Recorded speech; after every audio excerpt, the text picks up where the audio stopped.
That's no one. What's up, everybody? This is Johnny Basement, and we're back here in the basement for the Subway Series, the New York Yankees versus the New York Mets.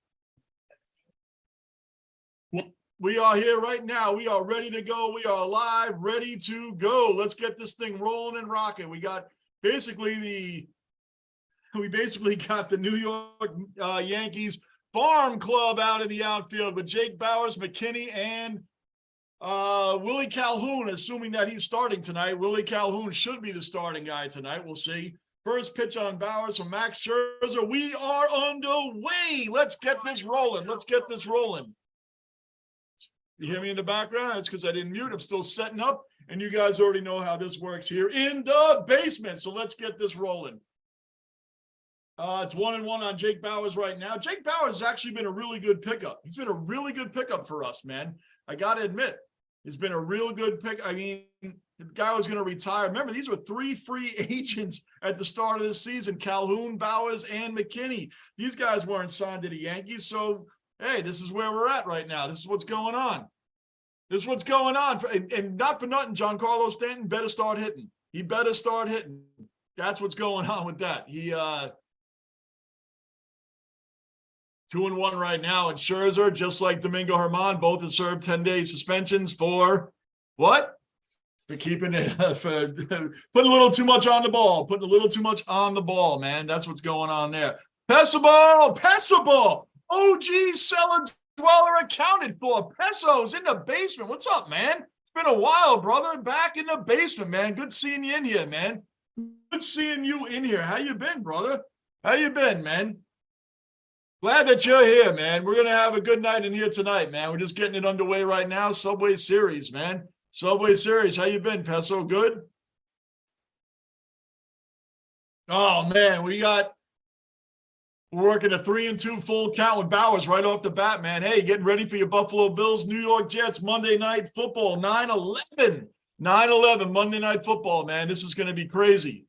Crazy way to start the game, man. Insane. Flex, another Cellar Dweller accounted for. First, Ozzy in the basement. Flex, what's going on? Flex, good day. Back to you, brother. Been a rough, oh, man. Peso, I've been working hard trying to get a car. I hear you, man. What are you looking at? Trying to get a car for yourself, man. Get it rolling, man. I hear you, brother. I hear you. Keep grinding, man. Keep grinding. It'll happen, man. It will happen. That's what's up, man.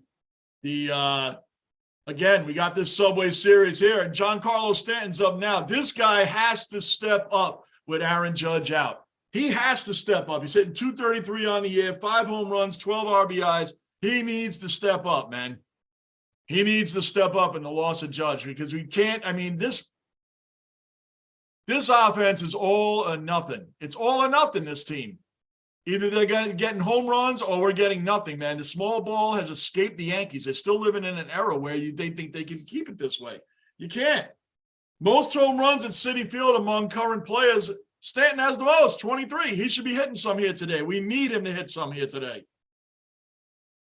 Flex, so disappointed with how the tribunal has been handing out suspensions. Hey, Flex, by the way, Flex, Sicily, I watched the Lions-Hawks game. I watched it today. I did a review on it. Sicily, to me, on the hit on McCluggan, it seemed incidental. It seemed incidental, man. I don't see how that was oh, Stanton, hold on. Stanton, he did it. Boom, boom, boom, boom, boom, boom, boom. Stanton hit a home run just as I said he had to do. Stanton hit a home run just as I said he had to do, man. Did I free? Yeah, Stan hit a home run, baby. 1-0 Yankees, man. That's what I'm talking about right there. Had to hit that homer and get this thing going. Lockport, OG Cellar Dweller accounted for. Lockport's in the basement. What's going on, brother? Good to see you in here, man. Good to see you in here. Flex, I'll get back to the tribunal in a minute, man. 1-0 Yankees, man. Off Scherzer. That's what's up. Stanton stepping up for Judge being out. Gleyber's up right now. Gleyber Torres, we got 1 out. Jake Bauers led the game off. He's out. Stanton hit the home run. Now we got Torres up.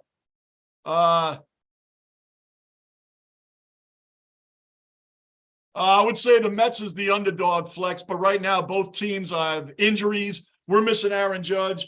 They're missing Pete Alonso. Pete Alonso is a monster home run hitter, man. They're missing him. So we're kind of, I would say the Mets are the underdog, but not by much with the team that we put out there, Flex. We're supposed to have Stanton and Harrison Bader and Aaron Judge in the outfield. We have these names, Jake Bowers, Bill McKinney, and Willie Calhoun. That's our outfield. These guys weren't even on the team at the start of the season. So these are, well, they were, but they were in our, AAA and our minor league system. So I got to say, though, man, they're looking okay. But, I mean, we're not the Yankees that we come out to beat. They're not doing it right now. Flex, that what I was telling you, man, the Sicily hit on McCluggan. I know he just came off a suspension from 2 games ago. This is his first game out, right? That seemed incidental to me. If you watch the Hawks-Lions game, that seemed incidental to me. Glaber's, it looks like he's going to do a routine fly out to Brandon Nimmo in center field, and he's out. So there's 2 down right now, 1-0 Yankees. Scherzer already has 17 pitches in the first inning. Now, that being said, I don't think Sicily should be suspended, but is he that kind of player? Is he that kind of player, man? Because it seemed like all 3 of these guys, and I think the third guy on the Hawks was O'Sullivan, who jumped over the top, and they were all going for the ball. Thankfully, McCluggan's okay, man. His whole head went under his chest. Look, he could have broken his neck. Anthony Rizzo up right now. I think he just got hit by a pitch, and he did. Rizzo is having a hard time at the plate lately, man. Really hard time. Lockport, we getting a Lunicorn sighting? Oh, man, I don't know. It's been a long time for Lou, man. Long time for Lou. Peso, let's go Yankees. Amen. Flex, yeah, literally just finished watching your review. Let's go Yankees. The game on KO, MLB games are rare to catch on there, so seems to be mostly Mets games. So you got the game, Flex? You got the game going on? You got the game right now? That is awesome, man. Awesome. DJ grounds out. Francisco Lindor steps on second base. Inning, top of the first inning over. Yankees up 1-0. Thank you, Giancarlo Stanton. Bang! Out of the park.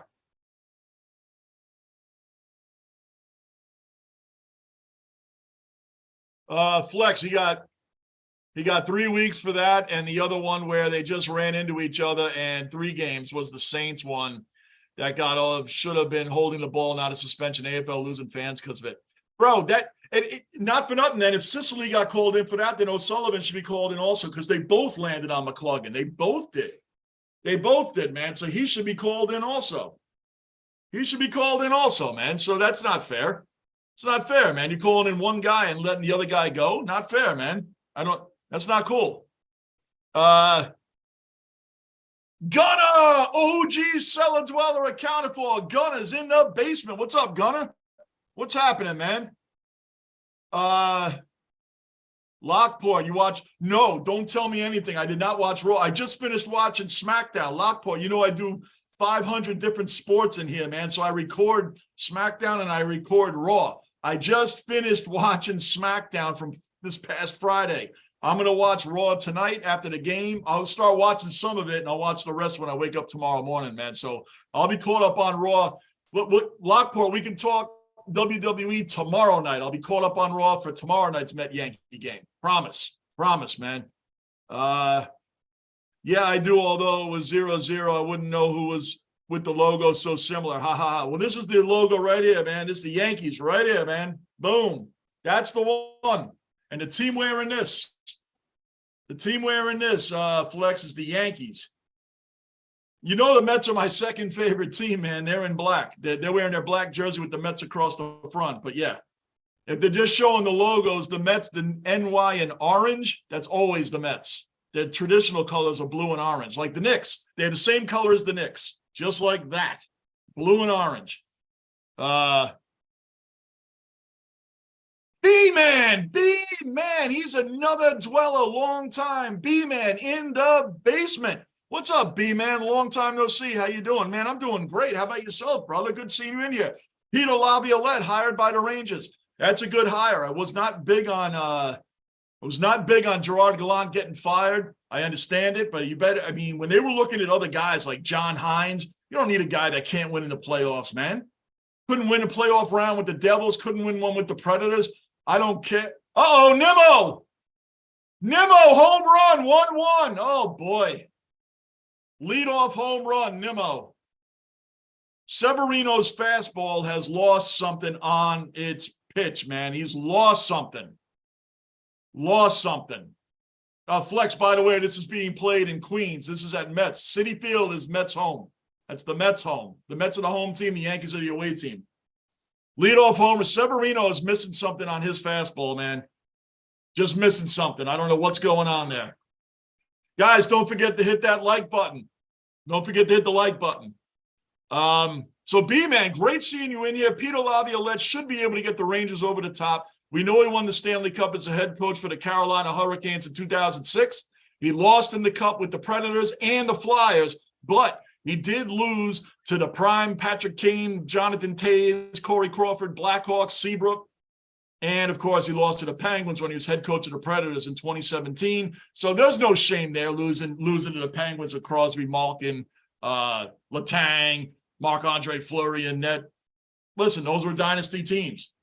Both of them won multiple cups, man. So there's no shame there. Laviolette's a great hire, B-Man. I'm excited for the Rangers. I'm excited for our team. We got a real head coach, man. Real head coach that this team needs a kick in the butt, man. They really do. Alvarez, this is a great young catcher for the Mets, man. This kid has been playing. This kid has been playing. The Gary Sanchez project in New York is over. And for you Yankee fans that don't know, the Mets just picked up Luke Voit. Remember Luke Voit? We got Anthony Rizzo, and that was the end of Luke Voigt's time in New York. I didn't dislike Luke Voit, but he was at the end of his rope when we got Rizzo. Well, look at that. Severino gives up a leadoff home run, and now he walks Alvarez on 6 pitches. Boom. I mean, they're showing a replay now. That was a fastball right down Broadway. Boom, with no movement on it, no nothing, man. Nimmo launched that out of here, so it's a 1-1 tie. Yeah, R.I.P. kicker Jim Turner, Lockport. Jim Turner, Jets' famous kicker, Super Bowl winner. Died today, man. Yep, R.I.P. And Treat Williams, you guys see Treat Williams passed away? He got killed in a motorcycle accident. You guys see that today? Treat Williams from Deep Rising. He's on Blue Bloods. Man, that's sad, man. Sad he got in a motorcycle accident. Did you see that? He's been in tons of movies, man. But my favorite with him as a lead role was Deep Rising. That's an older movie, but man, that was a great movie. Wow. Anyway, he passed away too. He died in a motorcycle accident yesterday, I believe. So, I tell you what, got to enjoy every day, guys. Got to enjoy every day. Lockport, what do you think of the bloodline, man? And Jimmy turning on Roman, man, and the whole mess that's going on over there. I kind of like that. They had to switch something up. I'm kind of liking that. I want to see Rollins Reigns, man. I love that Rollins is the heavyweight champion. They got to give Rollins Reigns, Lockport. I want to see that next. Rollins Reigns. That's a match I want to see. Reigns has been running with the belt too long now. It's over 1,000 days. All right, so we got 2-0 on McNeil. We got a man on first base. It's 2-1 now. Defensively, we got Rizzo at first, Torres at second, Volpe at short. I don't know what they should do with Volpe, man. DJ, of course, is at third. Then we got McKinney. IKF is in center field today. And Bowers is in right. So there's no Willie Calhoun tonight. No Willie Calhoun tonight. Jeff McNeil looks like he's flying out to IKF. Big shout out to Isaiah Kiner-Falefa, IKF. He was brought in to be the shortstop for the Yankees last season. Now they bring up this kid, Anthony Volpe, who's a high draft pick. He has apparently a big, bright future, the whole nine. He hasn't been playing very well, got to admit. He has not been playing very well lately. IKF didn't want to leave the Yankees and said, hey, man, I'll play the outfield. I can play other positions. Big shout out to IKF. He always gives 110%. He isn't the greatest ball player on the planet, but at least he gives everything he's got. And the fact that he was able to suck it up and allow a rookie to take over what was supposed to be his position at shortstop, and he made a move to the outfield. He can play multiple positions. We need more versatile guys like him. And, of course, we already have DJ. So all good with that, man. All good with that. So Francisco Lindor is up right now.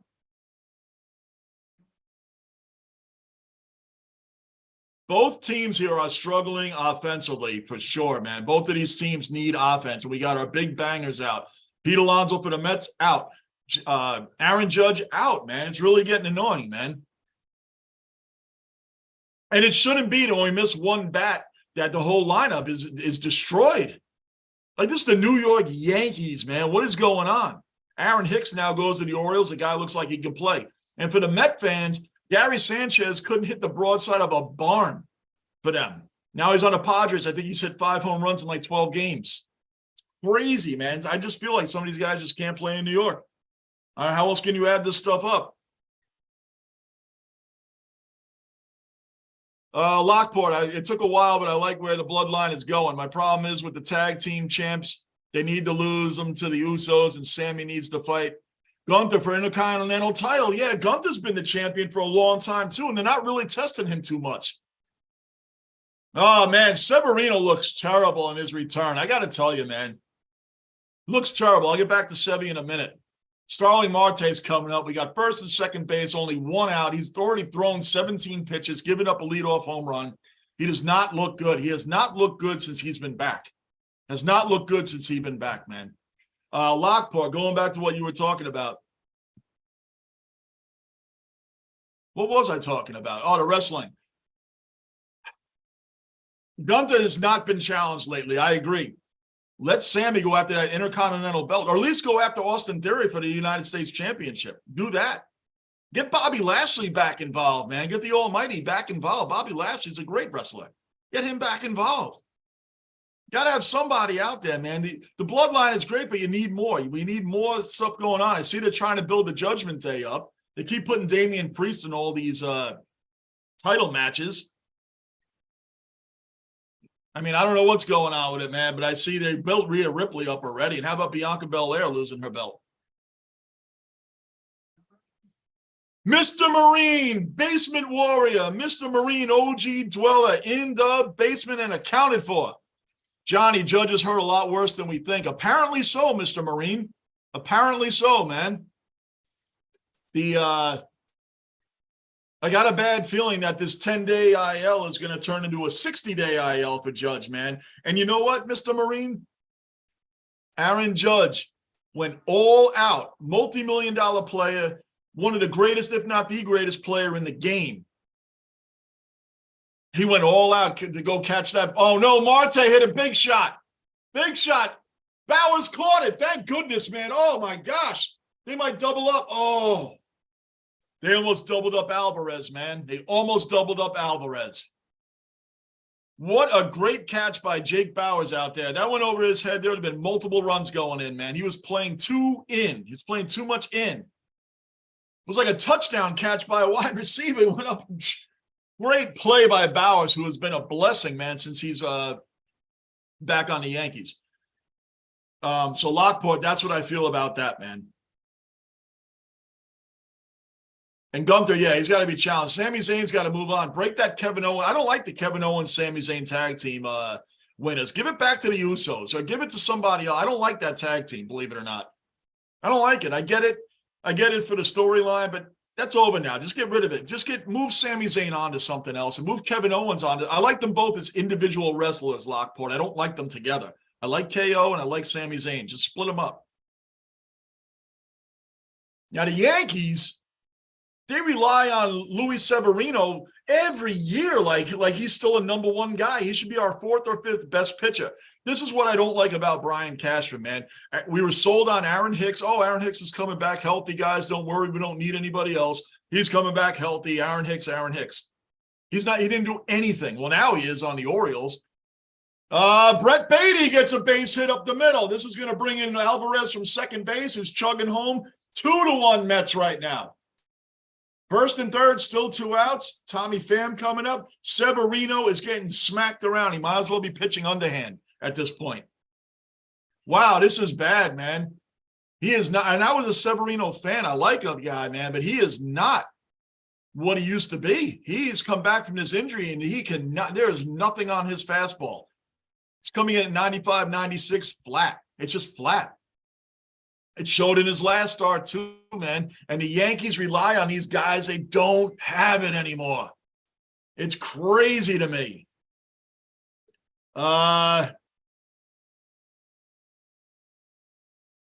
Lockport, oh wait.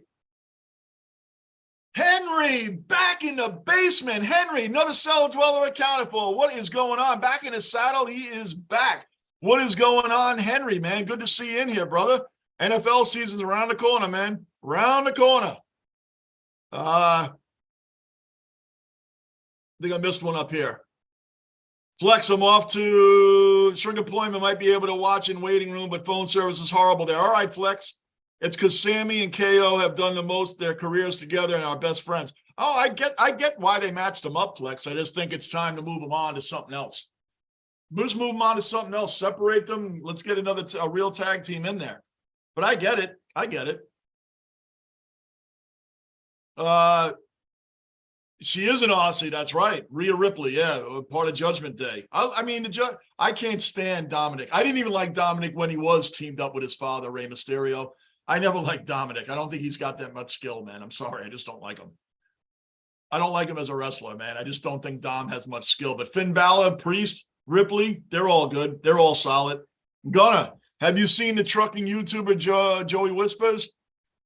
He posts lots of videos, all the dummies he sees while trucking. No, I haven't, but I'll check him out. Let me write that down. You know, if I don't write this stuff down, I'll never remember. Joey Whispers, trucker. I will check that out, Gunna.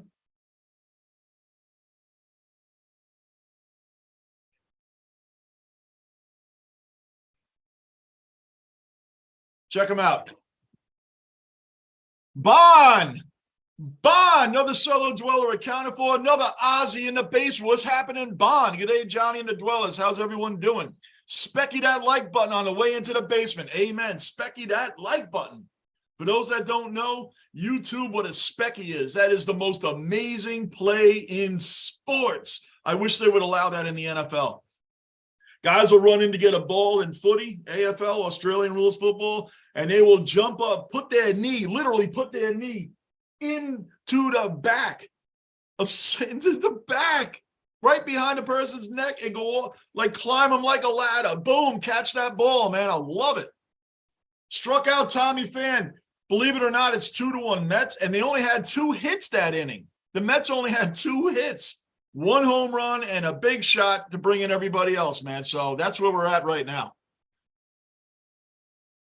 Guys, we got 10 people in here and only 7 likes, man. Hit that like button. Come on, guys. Where are we at? Flex, it's because Sammy and I just read that. Mr. Marine, Johnny, did the Rangers do the right thing with head coach today? Why can't the Rangers try Messier as head coach? I'll tell you why. Mr. Marine. I would love Mark. I'm a huge Mark Messier fan. Huge Mark Messier fan for the Rangers. I definitely am. I think he's a great captain. I think he's a great leader. I think he'd be a great leader. He's never coached before. The Rangers right now, Mr. Marine, have a team that can win now. You can't afford Messier learning on the fly. Peter Laviolette is the coach for the team currently right now.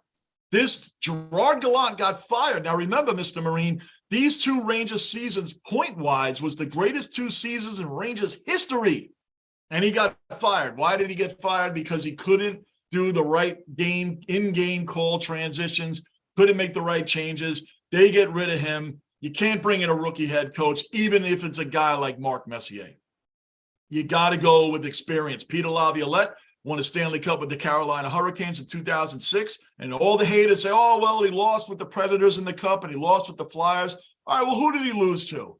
He lost in 2010 with the Flyers to who? Patrick Kane and Jonathan Toews and the Blackhawks, man, and Corey Crawford and net. Brent Seabrook. Come on, man. That's a mini dynasty right there. They won 3 championships together. Then in 2017, Peter Laviolette, the head coach of the Predators, lost to who? Sidney Crosby and Malkin and Chris Letang and Marc-Andre Fleury. Come on. These are losses that are understandable and acceptable. Peter Laviolette's an old-school, hard-nosed coach, and I think that's what the Rangers need right now. That's what they need right now. Get him in there, kick somebody in the ass, and move him on. If you're going to fire Gallant after the 2 seasons he just had, Mr. Marine, you got to bring in somebody more experienced than Gallant. And we got him with Laviolette. Otherwise, let Laviolette run its course. Let the Rangers, the older guys, cry to Panarins, Mika, these guys. I believe Patrick Kane is out with a hip injury for 4 to 6 months, or he just had surgery. He'll come back to the Rangers in a reduced payment role. You watch, he'll be back. And then you got the kid line and everything else. So with the veterans we have, with Igor in his prime, you got to win now. And you can't mess around with a rookie head coach. Mark Messier, I love him to death. Let Mark come in after Peter Laviolette. Let them get this run with an experienced coach that's been to 3 Stanley Cups, 3 of them. That's the way to go. My personal opinion, Mr. Marine. What do you think? What's your opinion on that, Mr. Marine? Where am I at? Bond, good day, Mr. Marine. How you made Lockport? I get that part flex, but I agree with Johnny. That angle is over. They need to move on. Yeah, I think it would just served its purpose. KO and Sami Zayn served its purpose, man. That's just the way I feel about that. And I love both wrestlers individually. KO is awesome and Sami Zayn is awesome. These guys are, oh, IKF. Oh, solid hit, but right to Jeff McNeil there in left field. Mr. Marine, oh my gosh, who do we have here? What's going on? What is going on?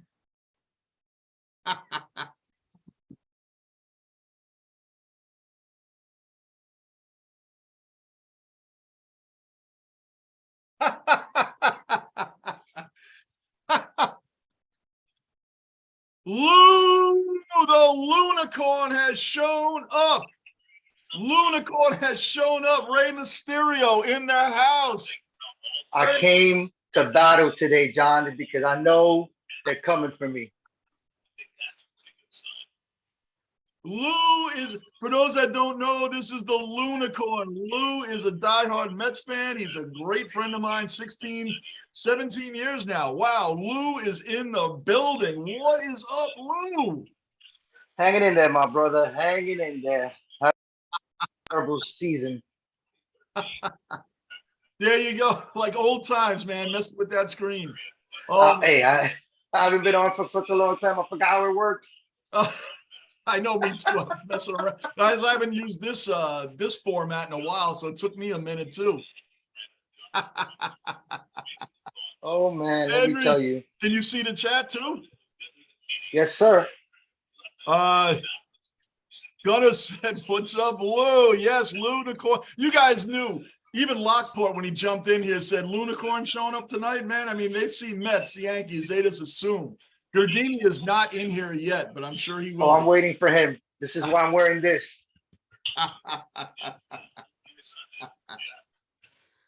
Oh, what a horrible season, John. What a horrible season. Bro, I'm telling you, Severino has 0 on his fastball, man. 0. The guy has nothing on his fastball, man. He throws 95, 96 now, and it's just nothing. It's just flat. That's why Nimmo sent it into the stands. But neither team can score runs. Scherzer's starting to look old. Look at my $120 million pitcher that can't get out of the first inning without giving up 2 runs every single time. Oh, man, I know. Truba, OG cellar dweller accounted for. Truba's in the basement saying what's up to Lou. Yes, the Lunicorn is back for the Mets. He's back on. He is back on for us for the Mets games. You guys knew it coming in, man. I didn't have to tell them, but they all asking, man. It's Mets. Yep. Did Johnny watch The Miracle yet? Funny Lockport. I keep forgetting about it. Can you imagine that? Classic hockey movie like Miracle, and I still haven't seen it. I still haven't seen it, man. And which one? The Miracle? Yeah, The Miracle with Kurt Russell's head coach. You know, the old about the USA hockey team that beat. Oh, with the Russians. Yeah, great movie. Can you believe I never saw it? I know, man. Some of them get past me, man. What do you want? Higgy flies out to left field, and that ends the inning. So the Yankees do nothing. Here's the Yankees batting order: Stanton and Torres, and everybody else relies on them to get hits and home runs. Yeah, for both teams. Both teams are hurt. Oh man. Oh wow. It's really bad. Oh, it's really bad, man. Really bad. Well, Mr. Marine is in here as well, Lou, and he said what's up to you too. They're all saying what's up. You said you can see the chat? Yes, I can see it. It's a little bit slow, but I can see it.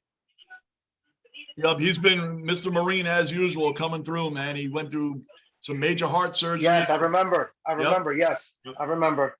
Yep, that's right. You were in the chat. You were in the chat then. So, guys that don't know, this is the Lou Talks that was in the chat from time to time. This is him, man. Great friend of mine. This is awesome, man. Awesome. So I'm ready for the battle today. I'm ready for the battle. Hey, Gardini talked it, man. Gardini talked it. He talked it. It's not like I have a lot to talk about, though. Hey, well, listen, man. I'm sure he does. He probably prepared. Texas, another cellar dweller accounted for. Texas, what is going on, man? Welcome, well-mannered fellows of YouTube. Yes, sir, Texas. Texas has become a regular dweller in here, man. He's got some good. He always brings good stuff in here. This is the Lunicorn, man. A good friend of mine. He's on here last year with me, man, with the baseball, man. Rey Mysterio tonight. I love the Rey Mysterio, man. We were just talking about Dominic Mysterio, man. You come in here with a Rey Mysterio hat. Wow. I can't stand him. I can't stand Dominic Mysterio, man. Can't stand him. I didn't like him when he was wrestling with his father. To me, he has no moves, man. He's there because of name recognition. Exactly. He's his son, and that's the reason why they have him in there. He brings nothing to the table. The Judgment Day is cool, Ripley and Priest and Finn Balor, but he has no pizzazz, if you want to call it that, Look at this, man. Pete Alonso, 231, 22 bombs, 49 ribbies, 872 OPS, gone. Judge, 291, 19 homers, 40 RBIs, 1.07 OPS, gone. You see the stats? But both teams, what's sad, both teams rely on these guys way too much. They're one guy in the lineup, and the whole lineup because all the other opposing pitchers know that you don't have to worry about pitching anybody except Stanton and Torres, maybe. See, but Alvarez, that kid is a beast. That kid's playing, man. And you know that we hate to say or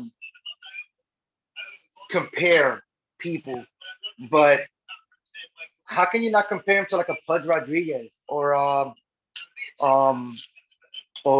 even a Buster Posey? Buster Posey. I'm gonna tell you why. This kid right now, I mean, when he first came up last year against the Braves, pooped on himself. I think he was trying too hard. He just pooped all over himself. Coming back this year, having Beatty, having Ventos with him, and some of the other guys that he came up with, I think has him a little relaxed because he's been clutch. He's been the most clutch hitter we've had. He really has, man. And remember, they were ready to send him down. You were going to stop watching the Mets if they sent him down. I told you. And then here comes Gary Sanchez, goes to the Padres, that's hitting bombs over there. It's insane. And look at Aaron Hicks. All of a sudden, the guy can play on the Orioles. Davis and Conforto in San Francisco killing it. And he missed the whole season. Conforto missed the whole season. Bassett's killing it. Wheeler almost had a no-hitter the other day, like 2 days ago. JD Davis. I can keep on. Even Rosario, the guy that we traded Lindor for. He's in Cleveland right now. Oh, he's doing great. Yeah, he's doing great. Batting over 300. Like it's. You had to make that trade. You had to. Oh no! That opened the door for everything. Yeah, you had to make that trade. So it was a culture change. You had to make that trade. Yeah. No, I agree. Yeah, Manav, what's going on? Manav, OG cellar dweller accounted for. Manav in the basement. What's going on, brother? Good to see. Manav was gone. He went home to India for a month. Oh, nice. So he had a great trip. Yeah, man. Nathan, I thought Sanchez was on the Giants. Gary Sanchez? I don't think he played for the Giants. Did he go to San Diego? He went from the Yankees to the Twins to the Mets. He came to us. He was with us for a bit. I might be wrong. It could be the Giants, but I thought it was San Diego. Oh, I think it's San Diego. Yeah, he went to San Diego. I know he did. He hit 5. I remember seeing the highlight stat on it. It was 5 home runs in 12 games. Well, he couldn't. And they were going to move Alvarez down, I think, to bring in Sanchez because he was doing well in AAA. And then, oh, man, what a joke. Oh, man. You can't make this stuff up, man. I'm gonna save some of these buck points for the middle of the game because I was the one praising him last year a lot. Oh, Buck? Um, Yeah. but I don't think he likes the youngins. I don't think he likes the baby Mets. Like the Tom He would, Thibodeau. He has the Tom Thibodeau syndrome. Like the Knicks, he would never play the young players. Remember last year, he's playing Taj Gibson and Derrick Rose like it was 22. yeah. You If know, Alvarez didn't come out swinging, hitting as many home or clutch home runs as he has, he would have sent them down. He would yeah, have sent them down. crazy, man. Yeah, Mr. Marine, you're right. Mr. Marine's saying he's on the Padres also. Yep, definitely on the Padres, man. Crazy. Yep, now the Mets have first. It says Severino again. It's the New York Yankees, and every year they just wait on this. He's always starts the year on a 60-day IL, and then he comes back as our third starter. He is not what he used to be. But Brian Cashman relies on these guys like this like 5 years ago. Come on, man. This guy cannot. And I love Severino, man, but he should be at the very least maybe long relief out of the bullpen now, or at least the fifth starter. This young kid has 12 home runs already. 12. Look at this. Most home runs by a rookie catcher in the first 49 games. Gary Sanchez, 19. And then Alvarez here. Gary Sanchez, to me, for the Yankees, was like almost like a Shane Spencer time. You know, like a quick month of longest stint than that. Shane Spencer. Carlos Pena. Oh, yeah, Carlos Pena. I always bring him up because he was, for the first couple of years, he was amazing. And then they were like, well, he can't hit the curve. And that's all they threw was the curve. And next thing, 2 years later, he's out of the league. Yeah, like the dude from Major League, Pedro Serrano. Couldn't hit the curve. That's right. You're right. That was him. Carlos Pena. I hate you, Jabu. That's right. Hey, I got a question for all y'all. If I asked you this one already, Lou, on a phone call, don't answer it. I won't. Guys, who are the last two players to win the MVP and then get traded in the offseason? Did I ask you this? I did ask you this. Okay. Guys, who are the last two MVP winners to get traded in the offseason from their teams? The last two MVP winners, and they got traded.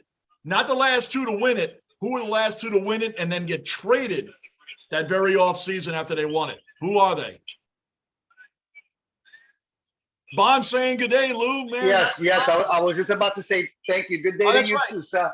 You can jump in and read some of them too, Lou, man. I know you're not doing it. Through the powers of Google, Sanchez was on the Yankees, Twins, Mets, and Padres. Right. Thanks, Gunner.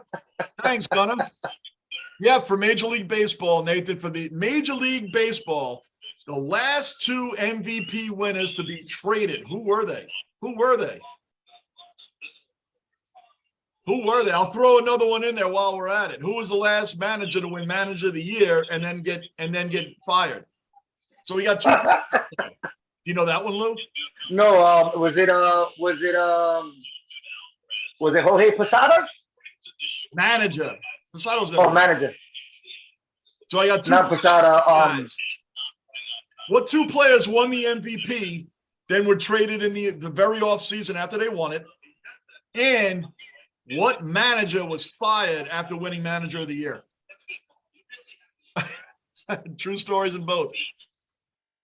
Gunner, you got no idea. I don't know MLB like I know the NFL. Fair enough. Anybody else want to take a guess? Was it Madden? Joe Madden? No. Oh, man, he got it. There's another run. Boy, oh boy, Severino. It is a merry-go-round on the bases, 4-1 Mets, bottom of the second inning, 2 outs. I mean, I might as well go out there and try to pitch. Severino, everything he's throwing, even the outs are loud outs. You know what I mean? Even the outs are loud outs. That's how I feel about my relief pitching this year. Yeah, the Mets bullpen is trash.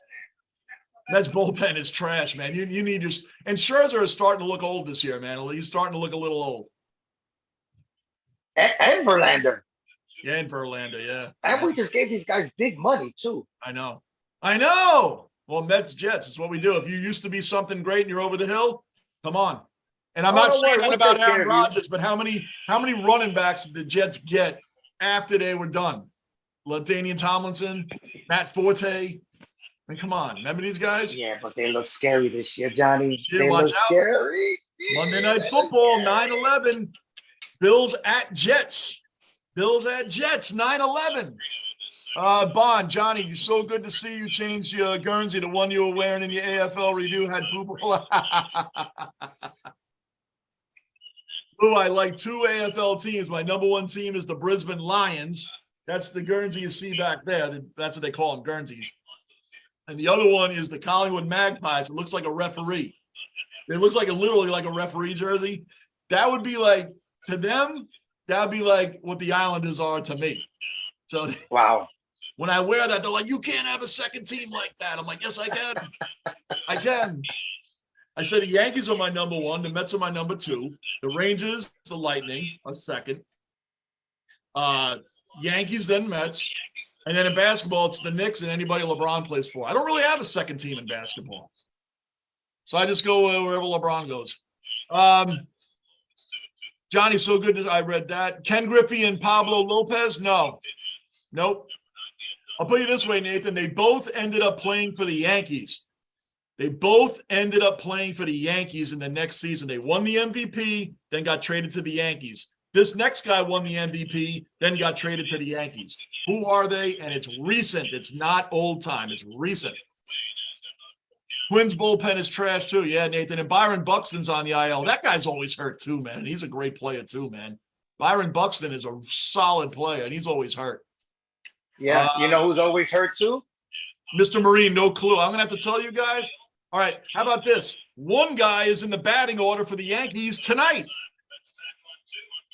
One guy is in the batting order for the Yankees tonight, won the MVP, and this Give me team. 1 second, Johnny.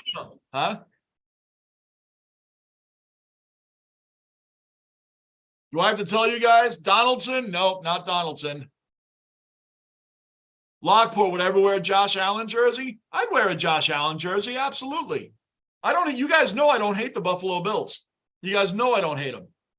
I like the Bills because the Bills and the Jet fans are loyal, man. We've been through holy hell together, have we not? Following our teams forever as dumpster fire teams, man. So, yeah, I would wear a Josh Allen jersey. That's New York, man. I got no problem with the Bills. You guys know that. Even though they're a rival, I hate the Dolphins, and everybody hates the Patriots. So that's where we are with that. Rock, Mrs. Basement jumps in here. My favorite cellar dweller, Mrs. Basement, my honey. Rock is in the basement, just dropping in to say hello to our favorite dwellers. By the way, Lou's serving seafood Alfredo tonight in your honor. Now, isn't that funny, Rock, that Lou just dipped off for a second? He's going to come back on when you're not here, and I'm going to let him know. You just missed Lou. He's coming back on in a second. I guarantee you he's coming back on in a second. I'm going to let him know, Rock. I will let him know. This is awesome. My honey just made my day. Raleigh, OG cellar dweller accounted for. Raleigh in the basement.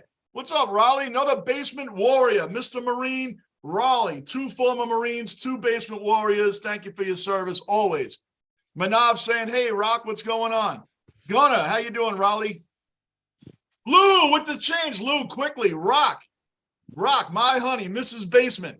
Wanted to let you know that she's serving seafood Alfredo tonight in your honor.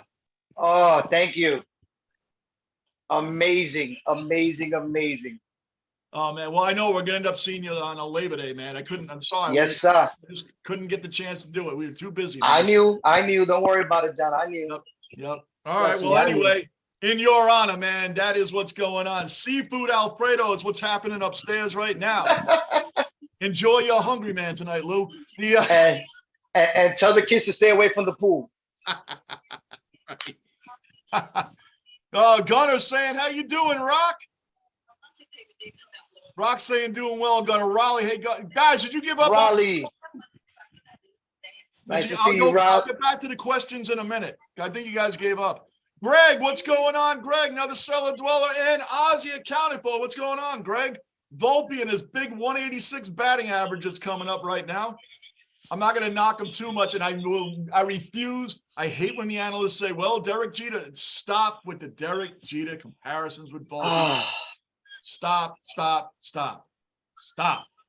If I say stop with the Revis comparisons from Sauce, who had a phenomenal first year, this kid here, I know Jeter started out slow, but until you show signs of Jeter, don't mention his name. Gardner, I can at least understand why you would mention Revis's name. Here, please don't. And remember, I told you I don't like throwing names around or comparing people. Excuse me. He is fast, though. He almost beat that out. What were you going to say? Also, that I don't like, comparing people at an early stage. But that dude Alvarez he's. Oh, what about the kid from Cincinnati they just brought up? Did you see him? No. This dude almost hit his first home run almost out of the stadium. I forgot his name. He's a monster. When did he do this? Last week. The true boss of the basement is here from Gunner. Let me catch up on a couple of these, man, and I'll get with you. Yeah, sir. Rock saying, good evening, Manab. Bagger, another cellar dweller accounted for. Bagger Dave in the basement. Another Aussie representing dwellers. How's everyone? I'm not up for any of that footy chat today, but Dave, you remember Bagger? Were you here? Yeah, you know Lou. Lou has been in the chat, man. That's my buddy, my partner, man. He's usually on here with the Mets are on. Rock doing well. Lockport, what's up? Rock. Mr. Marine, Rock on board. Raleigh, Lou, good to see you. That's from Raleigh. Rock saying, Raleigh, what's up? How's it going? Everybody's saying what's up to each other. Bond, g'day, Rock. Can you please help Johnny in that AF? That's funny. Bagger, as I'm late to the party, can I have some context of what's happening today? The Yankees have no pitching. We're losing 4-1 right now. And the Mets, who never score runs, seem to be able to score them today. And that's where we're at. Top of the third inning. And Lou, take over for a minute because you know what I got to do. I'll be right back. Yes. And you got the chat. And you have the chat. And I have the chat. Yes, sir. So just a quick thing about the Mets. You guys know I'm a Mets fan. I'm a diehard. But wow, do we suck this year. And it's funny because we're 17-1 when the starting pitcher goes 6 innings. 17-1. So that means our starting pitching sucks too. The only thing that's saving us right now is the baby Mets, which is Alvarez, Beatty, Ventos. Lindor's having a subpar season. A lot of RBIs, but his batting average sucks. Pete Alonso, for me, as Johnny was on record to break Aaron Judge's record until he got hit in the wrist, so he's out for a couple of weeks. But besides that, there's nothing to cheer about. Let's see what you guys are saying here. Oh, no questions. So I'm just going to keep on talking. So, yeah, I know some of you guys are from Australia. So this is the Subway Series, which is the Mets and the Yankees. The Yankees, as you know, I think 27, 28 championships. Have always beat up on the Mets. The Mets the last couple of years, we got a new owner, which is the richest guy in sports, the richest owner in sports history, pumping in a lot of money. We probably have the highest payroll right now. Last year, we won 100 games for the first time since like 80 something, and still got eliminated during the wild card. So yeah, there's not really too much for a Mets fans to be cheering right now. Scherzer, we paid him like $120 million for like 2 or 3 years, and dude can't even get out the first inning without giving 2 or 3 runs. Hey, John, real quick.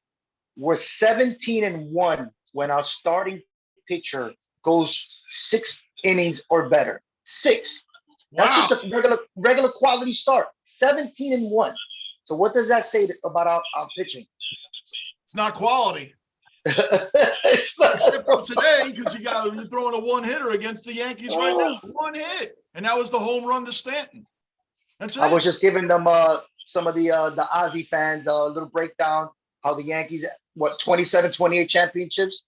27 championships. You know, we've been, the wicked stepchildren of New York for a long time. That's Jets, Mets, Islanders. Exactly. Hey, I'm out of order. Here it's Giants, Yankees, Rangers, Knicks. I'm a Jet fan, but I'm all on the other top 3. But you're right. But that's why the pressure on guys that go to the Mets and the Jets is not the same as going to the big brother teams. Yeah. What do you think? We talked about this. Why do you think that Kevin Durant didn't go to the Knicks?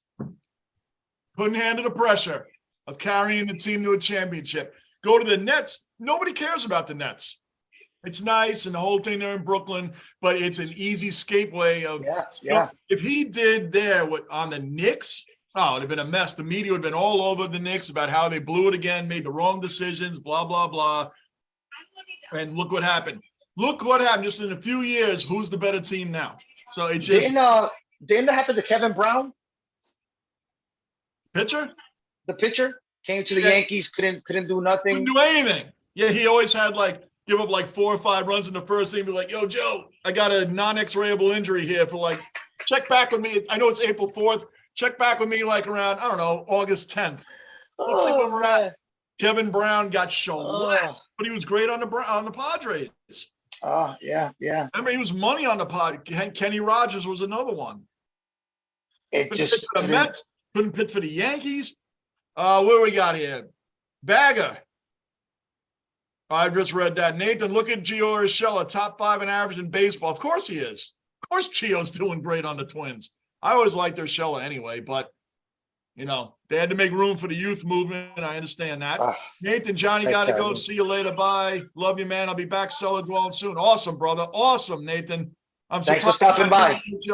NHL tonight, but whatever. It's not over. Florida wins tonight, baby. Then on to Thursday. I might do it. If they win tonight, I might do a game. I got to admit to you guys, I'm not that into the Panthers or the Vegas Knights. I'm just not. I know it's the Stanley Cup Finals. I'm just not into either team. I don't love or hate either team. That's hard for me to watch the finals when I don't love or hate either team. Oh, my God. What is that? What was that silverness that just came out of there? Man, this is bad, man. The lighting makes it worse. The lighting makes it seem there's more there than it is. You blinded me for a quick second there. Well, I must be blinded Severino also, man, because all these balls are getting smacked. There goes Marte, another hit right up the middle. He needs to heat up. He needs to heat up because for me, he's the catalyst for the Mets. And he's having and he's not hitting either. Sterling Marte is no. Where has he been? He's been the last couple of weeks. He's been picking it up. Right, and he's a guy the Mets need to be hitting, man. Marte is a great player. When you think of who the Oakland A's has reached, and Mark Cannon too has disappeared. He started to heat up too.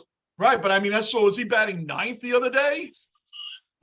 He was on the bench a couple of times. Right. Oh, man, Marte just stole second base. Boy, this is getting bad. Need Trevino back there, man. Trevino's a great defensive catcher, man. Oh, my gosh, man, this is terrible. Gunner, I don't mind Reinhardt winning it. Lockport, Gunner, kind of bittersweet. Either Eichel gets a ring or Reinhardt gets a ring. I know, right? But you guys probably hate Eichel more. Eichel begged off the Sabres. He couldn't wait to get off the Sabres. I think you guys would rather see Florida win as a Buffalo Sabres fan. Lamario Hockey, what is going on, Lamario? Another cellar dweller accounted for. Lamario in the basement. What's up, man?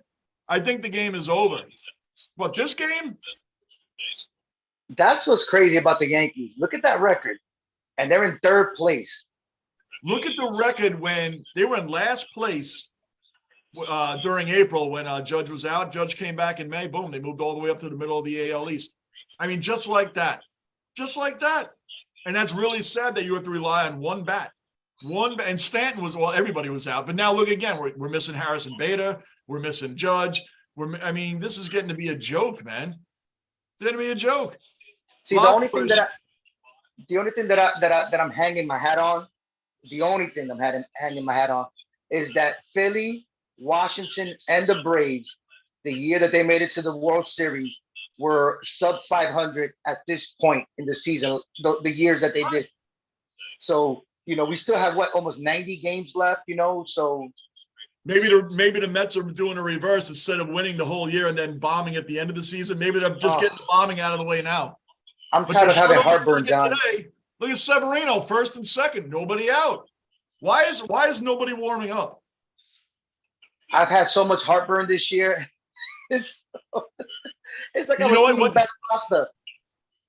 What you're seeing now, you're used to seeing at the end of August, September. Yes. I'm not taking shots because you know I love the Mets too, man. Oh, no. I was about to answer Corey. Corey too. Yeah, Jeff McNeil. They call him the hit god. Great.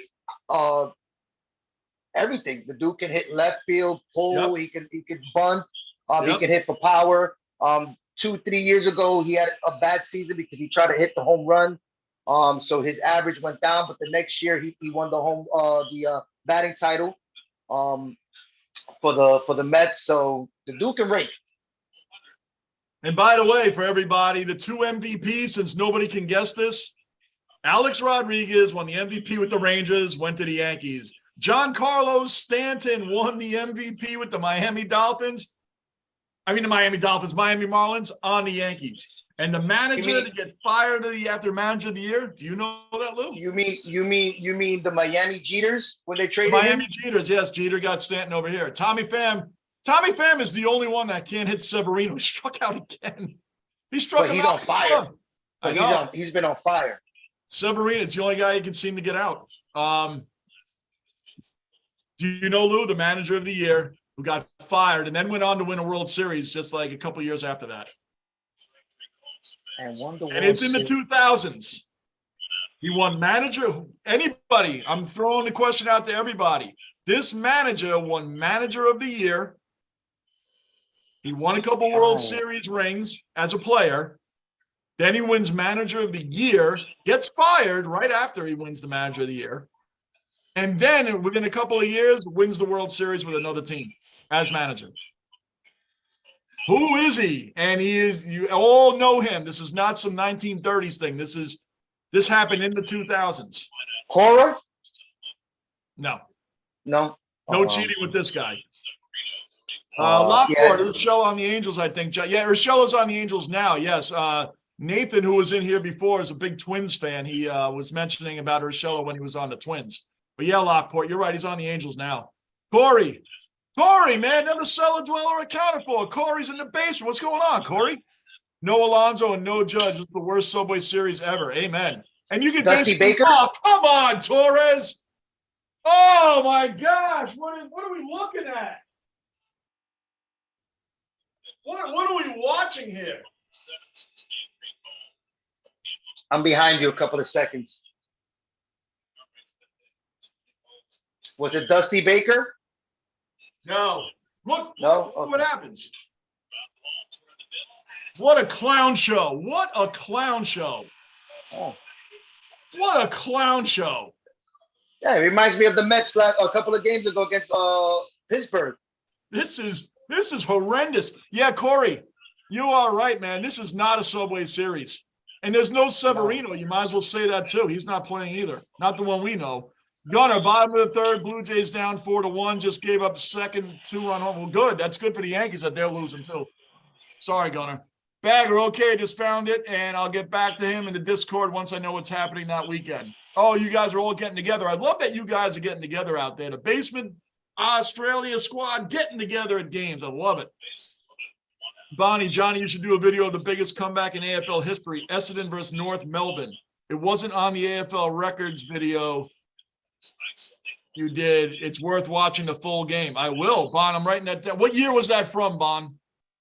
What year was that from? Essendon and North Melbourne Kangaroos? What year was that from?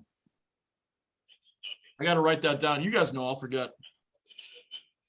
AFL. I'm still thinking, John. You got me stuck here right now. You know the guy too, man. I know. I'm gonna know. I'm gonna punch myself when that happens. It happened. He won Manager of the Year in the 2000s, not 2010s, in the 2000s. And he won after he got fired. He was hired immediately and won a World Series within a couple of years. And he's won World Series as a player in the 90s. Oh man. He won one World Series in the 90s. Yeah, one World Series. As far as he has at least one World Series ring. I think that's all he has as a player. DJ to Torres. Force. Nope, safe. What a joke. What is this now, Bond? Essendon versus North Melbourne. All right. I'm on it. I'll do a review of it too.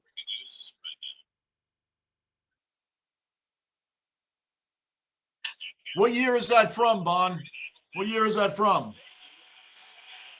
Is he still coaching?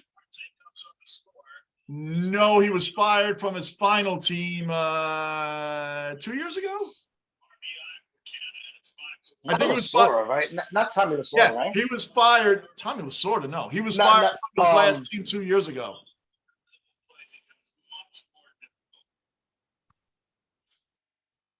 The dude from Can't give you any hints because you'll know. the dude from the Sox? No. No, okay. Terry Francona? No. No. It was 2001, Bond. I got it. I'm on that, Bond. Thank you. Guys, where are we at? While Lou's thinking. And again, that's for anybody. Guy won manager of the year in the 2000s, was fired immediately after the season, gets hired by another team, wins the World Series within a couple of years of that manager of the year status. And then he also has a World Series ring as a player in the 90s. I can't even, I was about to give you a hint. Ozzie Guillen, no, Lockport. He's a catcher. Jim Leland, no, Gunner. No, Ozzie, is he a catcher? Huh? He's a catcher? Yes. Oh my, and I just said the wrong person. I said Jorge Posada is the other dude. Why is it? I can't think of it right now. You better not make me tell you this now. No. He went to Philly. He got fired from Philly. Yes. That's him. Oh, come on, Lou. That's bad. And Posada replaced him as the catcher. yes, I know. It was come on, Lou. Oh, boo. Boo. Not Jim, right? Is it Jim? No. What the? Gosh, Posada replaced him. I know it was Posada and Go Padres. Yeah, Raleigh. What's up with your Padres, man? Raleigh. How can I not know it? Raleigh, man. We're sitting here about our Yankees and Mets. What the hell's going on with your team? My gosh. The Padres, man. I mean, they should be killing it right now.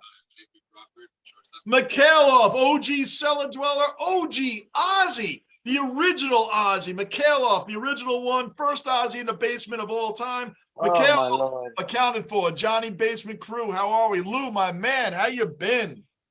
Awesome, guys, awesome. Mikhailov. Right now, I can't think of this. I can't believe Gardini's not here, man. Well, Lou will be here tomorrow night too, guys. I mean, so he'll be here tomorrow night too for the Mets as well. And when we do Cellar Dweller night, he'll be on with us for that as well. But right now, Lou will not embarrass himself by not thinking not ever who this is. And you can tell everybody here, I don't look nothing up. It could take me 2 days. Yep. Ask John, it could take me 2 days. I will call him on the second day and be like, wow, this name. Lou doesn't Lou and I have done that honor code for a long time. We don't look anything up. If you don't know, you just don't know, and that's it. You just don't know it, and I know it. It's just Lou will hold out for 3-4 days and text me back. Just keeps he will hold out. He very rarely gives in. Very rarely. I know he won it with the Yankees in 2009. Yep. Right? The inaugural season of Yankee Stadium. So he won a ring with the Yankees. Then when Posada replaced him. Yep, and then he got fired. He got picked up by Philly. Who did he get fired from? He left the Yankees, right, and went to the Phillies. He went to the Cubs. Well, he went to the booth first, then to the Phillies. But who was the team he managed before the Yankees? I can't believe you should be embarrassed you have to think this long. I am. I'm. He even was a catcher for the Cubs. He was a catcher for the Cubs before the Yankees. I know. Trust me, I know his name. It's just Anthony Rizzo's up now. This guy's like, I love Anthony Rizzo, but I think he's like 1 for his last 5,000 at bats. He can't. He's not hitting. He's in a bad slump right now. But he got a hit there. We'll take it. Come on, Rizzo. 5-1 Mets. The Mets haven't scored 5 runs in the past month combined. It seems like anyway. Bagger. Has Lou got an AFL team yet? If not, jump on the Blues. The rubbish we're serving up at the moment can't last forever. Bagger, your Blues have crushed me in the tipping week in and week out. I had to stop picking them, Bagger. I had to stop picking them. I took the Blues a lot, man. Give me 1 second, They Johnny. lost all the time. DJ LeMahieu's up right now. Another guy who's a great hitter, man, but he's having a hard time this year, really hard time this year. Let me catch up on a lot of these. Guys, hit the like button. Drop in here, hit the like button. Let's keep this basement rolling. Rizzo just snapped a long 0 for 24 streak. Oh, LeMahieu. That is gone. DJ LeMahieu. Gone. Boom, boom, boom, boom, boom, boom, boom, boom. DJ LeMahieu. 5-3 now, Mets. DJ. Anthony Rizzo just broke it. 0 for 24 slump. That's the longest in his career. And then DJ LeMahieu, bang, 2-run shot. There we go. That's what I'm talking about right there. 5-3 Mets now. This dude should stop throwing that curveball today. Lou, another change. Shay, that's a great shirt. Yes, Is that 64 to 2008? 2008. That's a great shirt. Where'd you get that? My sisters went to the game the other day, well, this year. And it was like bring your dog to the park. And they just saw it. They were like, my brother's going to like it. So thanks to my sisters for this. That's a nice, I'm going to have to look on Amazon for that. I want a shirt like that. Yeah. That's a nice shirt, man. DJ clobbered that ball, man. He's another one that's been struggling this year. And the guy's an incredible hitter, man. He's an incredible eye. You know, I think, I'm pretty sure I'm right on this. He's the first pure utility player to ever win a Gold Glove, and he won one last year. Nimmo dropped the ball. Well, for those that aren't watching, he didn't drop it in like the traditional sense. He actually had to run really far. And that would have been a hell of a play if he made that catch. He didn't drop it like just stood there and dropped it. You know, he had to run a long way. He almost got it too. Great effort by Nimmo. Great effort by Nimmo. Nimmo's a player, man. You know, the Yankees were interested in getting him for a minute. I know you don't watch college, but the way Texas lost yesterday. I saw it against Stanford. I saw it. I was watching it live. How does nobody catch that ball, man? How does everybody just stand there and let that happen? I think it might have went to that angle that in between the lights and this, you know, not making any excuses, but these are, you know, top-notch athletes, and all three of them couldn't see it. Are the Panthers losing right now? Australia 1 bag a day. Bond, Lou, Essendon Bombers are the best team in the AFL. Please, for the love of God, don't go for the black and white crap. You want to see what they're talking about? I'm going to show you.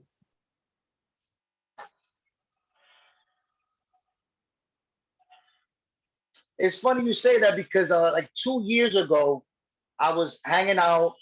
There was nothing on TV after watching some boxing, and I end up watching this tournament for rugby. That it was like this is not rugby. Every country was there, and it was awesome. What's this? I'm going to actually be getting into rugby. Funny you should bring that up. Now, this is my team, the Brisbane Lions, which nobody seems to mind. Okay, Brisbane Lions. Great team, really cool team. Nobody seems to care. I even got their best player, Charlie Cameron, right here, bobblehead. Dude is a baller, right? That's his Guernsey. Now here's the one that they all love. This is the one they all love.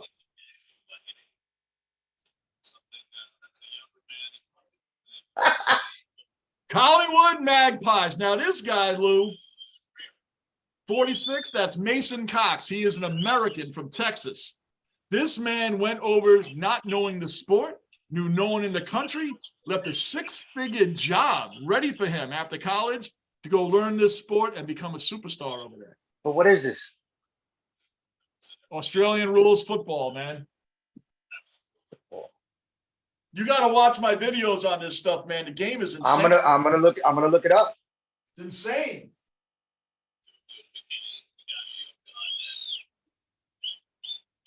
Lou, me holding up that Magpies one, the referee jersey, is like is like bringing a Red Sox jersey to a Yankee stream.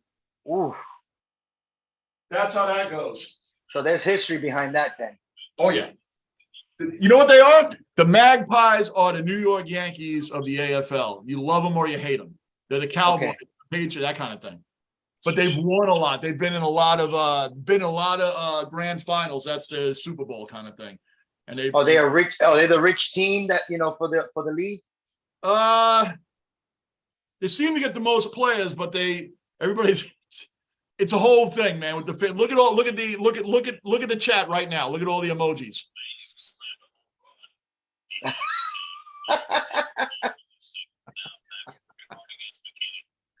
Right. See what I mean? Blue Jays gave up a grand slam, Gunner. 8-1 Baltimore. Oh, no. Gunner, what's going on with Toronto, man? Look at Bond. I need to go and wash my eyes. I'll tell you this. The new Toronto hat that they have with the American flag and the Canadian flag that's all red, I'm going to go buy that. It's amazing. That's awesome, man. I know that's my vice. Jerseys and hats. That's really it. I don't have any other vices but that. Jerseys and hats, man. And I'm still going to buy next year when the season starts. I'm going to go buy the blackout Hurricane jersey. Oh, that's a nice one with the flag on it. Amazing. Oh, amazing. Oh, you text me. I didn't even know that. I'm looking at who texted me. That was you a while ago. A while ago. Mikhailov, be back later. Hockey about to start. Have a great night, Dave. I don't jump back in. Definitely. Mikhailov, Lou will be back on with me tomorrow night, too. I know the Panthers are about to start. But it's Yankees, Mets, man. This is what we're doing right now. But, again, if they go somewhere, maybe I'll do the next game. But it's the first time in a long time. I just have not been in the NBA Finals. The only interest I had was really seeing if Denver could pull it off. But I didn't really have much of an interest in it either. Did they only lose one game? Gentleman sweep. That's it. Gentleman sweep. They only lost one game. And they shouldn't have even lost that game. They opened the fourth quarter. I think they had a 17-point lead. 18. I think it was like 18. At home, which they had lost in the playoffs all year. And I already knew Jokic owned Anthony Davis. Owned him. So you knew nobody else was going to stop him. Adebayo wasn't going to stop him. Gordon, to me, was, look, Dwayne Wade, you gave me a 9.5 in the slam dunk contest, and I lost 2 years in a row because of you. Aaron Gordon was on the Magic. He was a monster. He was a monster. Everybody says he looks like Aaron Judge's brother or something. He does. Because he had his long hair, yeah. But his face, he could look like it. Yeah, people call him Aaron Judge, man. Oh, look at this. Boo. You'll love it, Lou. Lou, really. You got to check out this Australian rules football, man. You have to check it. I am. I promise you I am. Guys, Lou is a sports fanatic. He will check it out. I promise you, man, especially when you endorse it. Lou, it's an amazing. Dave, I will. Dave, tell Dave I will. Dave, he will watch it, man. Lou is a good friend of mine a long time. He's very much into sports. Lou, I promise you, man, I am addicted to and I'm gonna come with questions. So don't tell me to watch something and then I ask you something and then you ignore me. No, I won't. Hey, listen, I'm still learning myself, but I do. Oh, no, not you. I'm talking about Dave and everybody else telling me to watch it. Oh, I will. Dave, Bond, these guys are awesome with helping out, man. They help me out. We're in the Higgy with the hit. Higgy got a hit. Higgy gets a hit like once every 15 games. He's a good catcher, though. That's why we have him. He's a good defense. Even though Trevino's a monster defensive catcher. You know that. That was a huge pickup for the Yankees. But Higgy has always been. Yeah. And I remember when they were undecided if they should get rid of Sanchez or Higgy. The whole pitching staff loved Higgy more than Sanchez. And that's just because of Sanchez's bat at the time. Yeah. His defense was horrendous. And remember, he didn't like throwing to him anymore. He went like 0 for like 50 at one point. Remember, he couldn't hit for nothing. Nothing, man. But no, come to the Mets, get traded or cut by the Mets, and you're gonna become a superstar. Don't worry about it. Bagga, was Lou one of the guys? No, Lou wasn't with me in Buffalo. Lou wasn't Joe with me. Girardi? Finally. You see, guys, no, nothing in my hands, no phone. Right. It'll come to me, I promise you. Oh, I'll back you up on that. Lou doesn't look up anything. Dude, you should be embarrassed anyway. No, I agree, but we were talking about something completely different. I'm like, "Ooh, Joe Girardi." Right. You have to get off it for a minute, then it'll pop in your brain like, Oh man, I tell you. I know. I hate when it happens to me too, man. Johnny, I've been talking to way back. I'll be doing. That's awesome, Bon. I can't. Yeah, Lou, you got to get in the Discord with us, man. What's that? The Discord, the community I have for the page, man. I didn't even know you had that. Yeah, I have a Discord, man. Oh, I'm gonna look into it. I'll definitely. I'm in it. I will. I'll send you the link, man, because I'm on a different thing now. I don't think I can get it off here. Tell Dave. No, I wasn't at the game at Buffalo with you. No. No, Dave, he wasn't at Buffalo. That was Thunder Dan. That was Gunner, and my son Kenny. He was there with us. I was with John when he first started this channel, and Yes. who was it? The Lightning versus Carolina? Oh no, it was somebody. I forgot who it was. That's a hit. You called me on the phone. We didn't even have this TV box that we have now. 5-4. Volpe finds a way to get a run batted in. Scherzer's starting to get smacked around. It's the top of the fourth inning, man. 5-4. Two teams that can't score any runs can score them against each other, though. What was that? I think we did Tampa Bay. Well, we did the Rangers in Tampa Bay, Rangers in Carolina. I think it was Rangers in Carolina when I was on the phone. That you had me on the phone. Rangers, Carolina. Yeah, that's right. You were under the mic. Yeah. Trust me, I remember. The Aussies came around when I started following the Australian rules football because I called it rugby and everybody trashed me for that in my very first video. It looked like rugby. What did I know? I don't know. And then now I know it's way different. And someone told me, dude, that'd be like me saying your ice hockey is field hockey. I was like, I get it. Because that's two different things entirely. We're in the basement. We're in the basement. You don't get any lower than that. But instead of going back and forth, being the sports fans that we are, I said, I want to see why these people are so fanatical about their sport. So I started watching it. I had no idea what was going on. And now I know about 95% of what's going on. I don't know everything, but I know a lot. I do. Lou, I'm doing reviews of these games now without highlights. Nice. Without highlights. I know I'm only in this thing like 3 months. Nice. But I'm going to tell you this. Is that going to drop? It dropped. Oh, my gosh. Yankees, another run. Another run comes in. 6-5 Yankees. What is going on? Neither team has I told you Scherzer's getting old, man. Because this isn't even our real lineup. Severino, too, he comes off injury, and that's not even – I mean, this is bad on both ends, man. Bad. Both are, at least you guys are 8 or 9 games over 500. Thanks to Judge coming back in May. We were in last place, and everybody and their mother was texting me about it. I'm like, guys, we don't have our whole team there. I know it's a sad excuse because every team has injuries, but we're missing major. And you know what? It's the same. Not that we wish injuries on anybody, but we always say it. How come the medium to lesser players never get hurt? Never get hurt. I've been saying this about the Mets training staff all the way from Jose Reyes. How is it that Jose Reyes at the time was hamstring problems? This one has a problem. This one has a problem. That one, this one. It's I don't understand. Like, what are we paying these guys for? I don't know. How does a man like Giancarlo Stanton, who barely has an inch of body fat on him, get hurt all the time, and Vogelbach has no problems? These are two different ends of the stratosphere when it comes to physique. Vogelbach is Danny Burgers, man. We call him Danny Burgers. Oh, trust me, I know. But Stanton is a workout machine, and he's always hurt.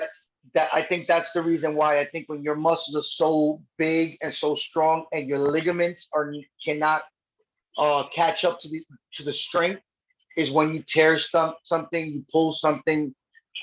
People that don't work out as much, your body's too tight. You know, it's, hey, let's just go. We're going with the flow. Look at Babe Ruth. He wasn't a big muscular guy. No, and he was the man back then. It says Tony Gwynn. Look at Tony Gwynn. Tony Gwynn wasn't a big muscular guy. Kirby Puckett, right? Puckett. Who else we can say? Oh, Cecil Fielder. You know, for whatever work that he had, he was a monster hitter. So many dudes that were not the typical Bartolo athlete. Colon. Oh my lord, that dude had he's still pitching in Mexico. I know. Great. Like Yaga. Yarmir Yaga is still playing in Russia. He's 50-something years old. Oh my lord, I tell you. Bond says, Lou, the Aussie basement crew will help you. They're not lying, man. They will definitely help you. Oh no, I'm in. Trust me. They will John, definitely help you, man. I'm in. You should be, man. It's an amazing Blue. I have this because it's on at different times. They do show the games like 6 a.m. on a Friday if you're up, or maybe right before you go to work. Turn on Fox FS2. Turn on FS2. The games are on. I have every single channel in the world. Oh, that's right. Turn on FS2. They have them. Every channel in the world. Anything that you see AFL, Australian rules. AFL. Okay. I'm telling you. I'm gonna look it up. And it took me a minute to understand what was going on, but I'll tell you, they have no pads. These guys, the athleticism is insane. It's really, man, I like I said, I know about 90% of what's going on now, 90, 95. But when I started watching it, I had no clue. And they all helped me. They all told me. I didn't be doing review videos saying, well, what did this guy do here? Why? And they're all in there, man. They'll definitely. John, can I vent real quick? How we pay this dude, which I know we were trying to change the culture, but we paid this dude almost $30 to $40 million a year. I think it's like $30 million a year. Scherzer? And he can't get past. No. Remember the stat I told you. 17-1 when our starting pitcher goes 6 innings or better.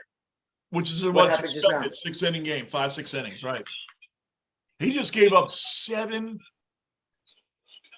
hits, 6 runs, something like that. To your JV team. To my JV team. Like I said, the only guys on here that you have to worry about really is Stanton and Gleyber Torres. Who else do you have to worry about? And all due respect to Anthony Rizzo, you got to give respect to him too, even though he's. No, of course, you know, because but that's three guys. That's three guys. In a slump. Right, he was in a horrible slump. He just got his 0 for 24 coming into the game. That's the longest of his career. So you got Stanton, Torres, and Rizzo. Who else you got to worry about on this team? Nobody. The bottom of our batting order is a bunch of 200 or less hitters below the Mendoza line. And the funny thing is, I get into arguments with Mets fans because, like, you know me, I'm a realist. Hold on one second. Manav is getting ready. You ready for this? Uh-huh. Nav is getting ready to eat zucchini spaghetti. Ooh. Zucchini spaghetti. I'll let Rock know, Manav, what you're eating tonight. Zucchini spaghetti. Interesting. I've had that. Zucchini, believe it I've or had not. it. I've had it. It's good. I like really zucchini, good. believe it or not. Bon, Lou, watch what is AFL Explained to start with. Yes, that's a great one. That's how I definitely. AFL. I actually have a video of that. AFL Rules Explained, something like that. I did a video on it. I needed to know, and it does break it down. It's not that complicated like the NFL. You'll catch on real quick. Now, anyway, what were you saying? I forgot. Talking about Scherzer being overpaid. We paid. Then I talked about the 3 hitters that you have to worry about, and that's it. 3 legit hitters: Torres, Rizzo, and Stanton. There's Gleyber right now, just after all that, grounded out. Just typical Mets. I'm not even going to try to explain. Scherzer, Verlander. We pick up. Watch and them trade Scherzer to whatever, Arizona next year, and you'll be like, lights out. ERA 1.8, whatever. Yeah, lights out. Same thing. Look at Bassett. He left. Walker left. Stroman. Just Stroman having a decent year, Yeah, what's his name? Bassett's pitching well again. What is he on? Toronto? He's on Toronto. Oh, Toronto. Yeah, he's on Toronto. I mean, we slapped them up, I think we slapped them up. No. I know Stroman killed us. I know we beat Walker. I forgot what Bassett did for us. No, Bassett killed us. Bassett only gave up like 3 hits in like 6-7 innings. And then last year, not for nothing, and it hurt me too, watching, because like I said, I love the Mets too. Watching them make that playoff run, and we have nothing to talk about because we lost with DeGrom and Scherzer and then Bassett. 3 in a row against the Braves. Then we go to play the Padres. The only one that won was DeGrom. Scherzer and Bassett got smacked around, man. So you can't even say, well, we didn't have our best guys out there. He did. Had the best guys out there. Now getting Verlander, so well, the smart move was getting rid of DeGrom. Look at him now. Oh, we dodged. That was the smart move. So getting Verlander, though, it's like you're reaching usual Mets Jet stuff. You're reaching into the past for players that are but he just won a Cy Young. So it's funny because Doughboy's been yelling at me since they signed him. He hated the Verlander deal. He said, "No, Lou, he's old. I don't care if he won a Cy Young. He's old." Typical Mets. And the other day I told him, I said, "I hate to admit it, you're right, and I hate admitting when I'm wrong." I know. We're New Yorkers. We always hate to admit when we're wrong. Ah. Seth, what's going on, Seth? Another cellar dweller accounted for. Seth, let's go Yankees. It looked really bad because, when we score like one run, we don't expect to score anything anymore after that. And here we are. Let's go Yankees. Let's go. Let's go. Let's go. Did you? I don't know if you watched the Mets Braves series. Hit that like button. The Mets what? Braves? Braves series. Bits and pieces. 3.5 games back. It was back and forth. But every time we scored, I was waiting for Atlanta to score. There wasn't a time. Oh, I know what I was going to say. I'm sorry. It's okay. I've been arguing with Mets fans. Oh, if we had Edwin Diaz. You can't use Edwin Diaz when your starters don't go 6 or better innings. He's a closer. He doesn't pitch 4 or 5. He's not a relief pitcher. So how can we use him? Can't get to him. If you can't get to him, what good is he? Right. And I'm telling you, John, Mets fan was like, "Oh, you a Debbie Downer. You don't know what you're talking about." And I said, "No, I'm a realist." The problem is that realist. That's right. Most of you Mets fans that I was arguing with were probably, born in 2000 or 99. But I can tell you, even with Benitez, Familia, I can see, so many closers that we had. But if you can't get to him, what does it matter? He's not going to pitch. Right. Again, that goes back to your stats. 17-1 after 6 innings. We never get there. Get there. Played, that's it. 17-1. That's it. After all these games played, you can't even get it started in the 6th inning with big names like Verlander and Scherzer. So who's going to do it after them? And we're forgetting Singer too. We just paid big money for Singer. Oh yeah, that's right. Trust me, I can keep on naming names. There's another dude that hasn't even pitched yet further. He had a oblique something. I forgot his name. But even Singer started off well, but can't get past the 5th inning. Oh man, this guy! I watched a couple of games. A couple games he looked decent, and he's all or nothing. And it right away. You know it right away. All or nothing, exactly. You know it right away. He's not getting off, that. He never picks his game up again. If he's off, he's off. If he doesn't have control of his fastball, he's done. He's done. He can't make in-game adjustments. He's just done. His out pitch is the ghost pitch, the fork ball. You know what I'm saying? Right. But if you can't throw the fork ball for a strikeout because you're 3-1, 3-2, you can't throw that for a strikeout pitch when you're behind in the count. Good. Marinaccio might be coming in. Severino, we have a 1-run lead, and I think that we wouldn't be safe if we had a 9-run lead. And then this dude right here, Lindor. He's been disappointment, man. But look how many RBIs he has. 43. That's what's crazy. It's just 215. 215 average. Yeah, no, that's what Doughboy's been saying. We didn't pay you to bat 215. We want 280, 290. Right. 20 home runs. Last year we did good. What happens going on this year? I don't know, man. And you can't blame Cohen. He's made all the right moves to me, or the moves that you're supposed to be wanting to make to improve this team. The move was to go out and get Lindor. Like you said, Rosario, but who would have even known that? And how do you know if Rosario? I did, and Doughboy knew. But as I'm saying, you still make that trade at that time. Oh, no. 100%. You still make that 10 out of 10. Yep. 10 out of 10. You definitely make that trade. It's a no-brainer at that time. That's a no-brainer. But Lindor, I don't know what's going on with him, man. And even Jeff McNeil's falling off this year, too. At the plate. Last year, he had a breakout year, man, because he stopped swinging for home runs. And I don't know, man. This is crazy. But the funny thing is that we score runs. That's just crazy. We score runs. It's just we get outscored.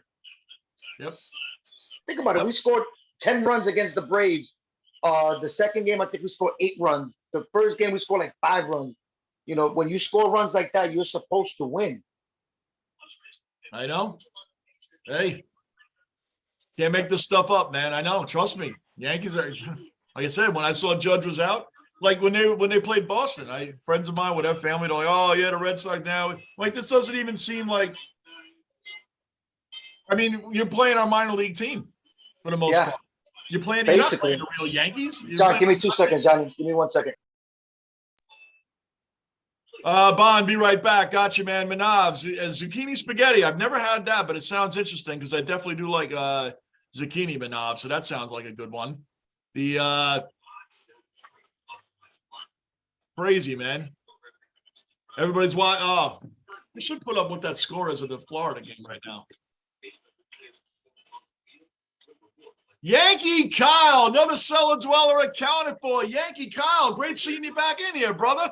The Yankees are turning it around tonight, Kyle. We're turning it around right now. It's incredible, but we are, man, because we don't score runs, and the Mets don't score runs, and here we are. Both teams scoring runs. Yankee, man, how you been? Seth, Mets are having an awful year. No doubt they're having an awful year, man. It's been terrible. It's been terrible. I always tell you guys, the Mets are my second favorite team, man. It's been terrible. Absolutely terrible. Now, Panthers and Knights are underway right now. 0-0 in that. 11:18 left in the first period. 0-0. The Mets, yeah, and just like the Yankees, Seth, they're missing Pete Alonso. It's like they're missing their whole team. The Yankees are missing Aaron Judge. It's like neither team can get anything going without these two hitters. Without these two hitters going on, man. It's crazy, but it's true. Missing Pete Alonso is like monstrous for the Mets, and he's one bat. He's one bat. You got other guys should be picking it up. The Yankees right now just have Rizzo, Stanton, and Torres. Who else are you scared of in this lineup? Who else are you scared of? Nobody. And thank goodness, man, Rizzo finally got a hit. 0 for 24 coming into this game. He finally got a hit. So hopefully Rizzo comes out of it. You know he will. The guy's an outstanding ball player, man. He's a great first baseman. So it's good that he's coming out of it right now. Yankee Johnny made the 700 sub club today. Did you really? Good for you, man. Good for you, Kyle. Good for you, brother. Moving on up, man. Moving on up. 700, man. You're almost there. 300 to go. You're at the 1,000, man. You're in.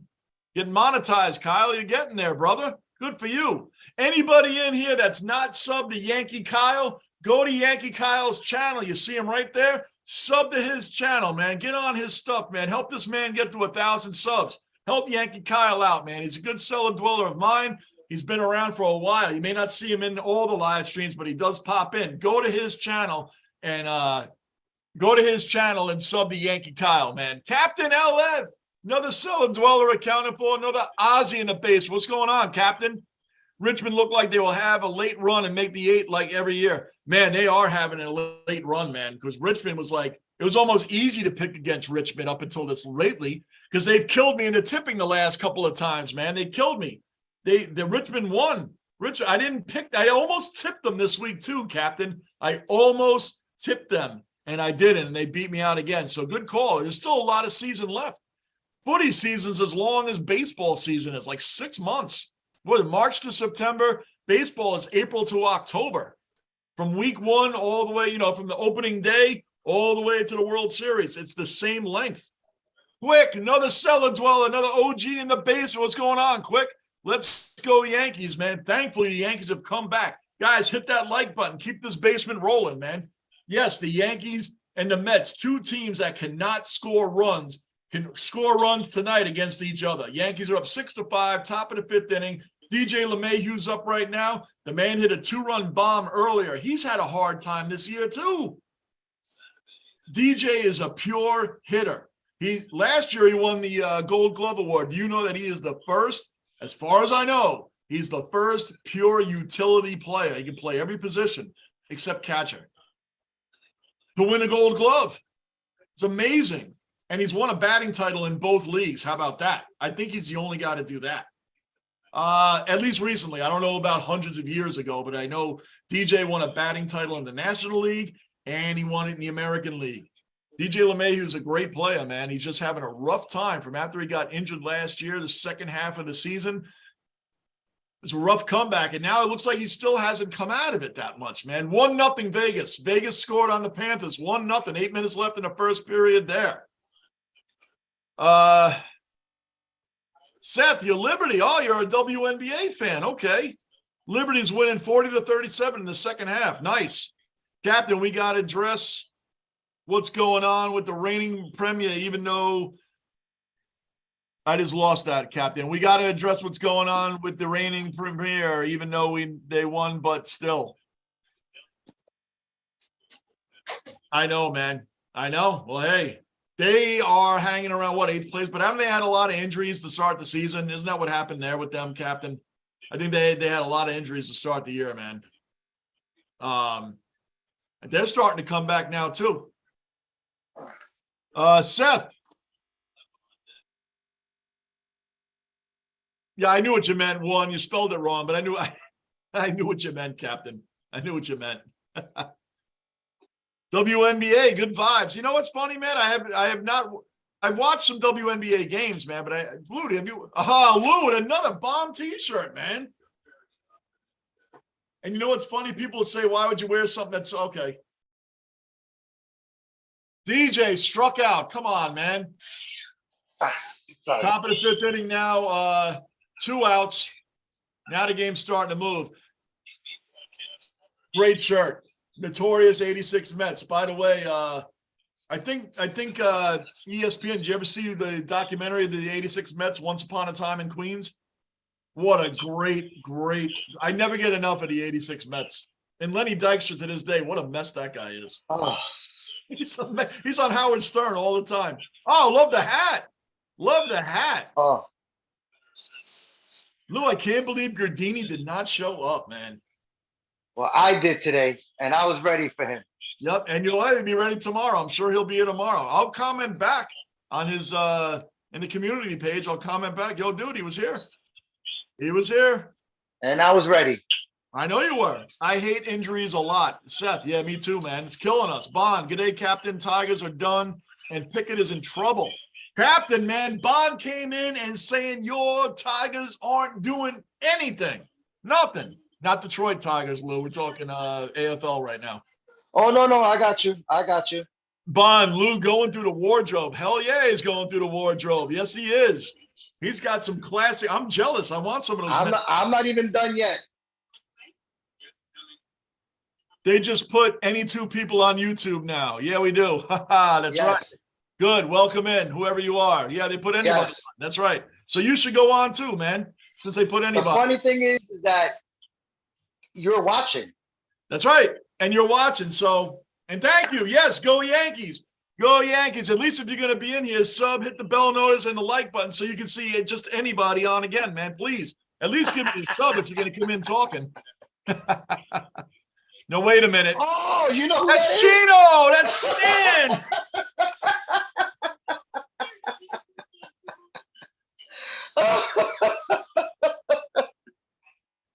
Yo, it's funny because when you said that, I looked and I said, I see HNI Chino. I knew exactly who it was.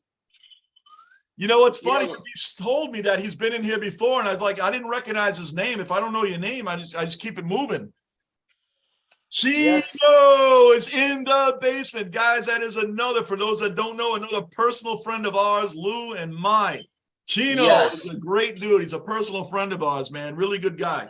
Really good Yankee fan. He's a big-time Yankee fan. That's right. Big-time Yankee fan. Amen. What's up? From Tampa, but he's a Yankee fan.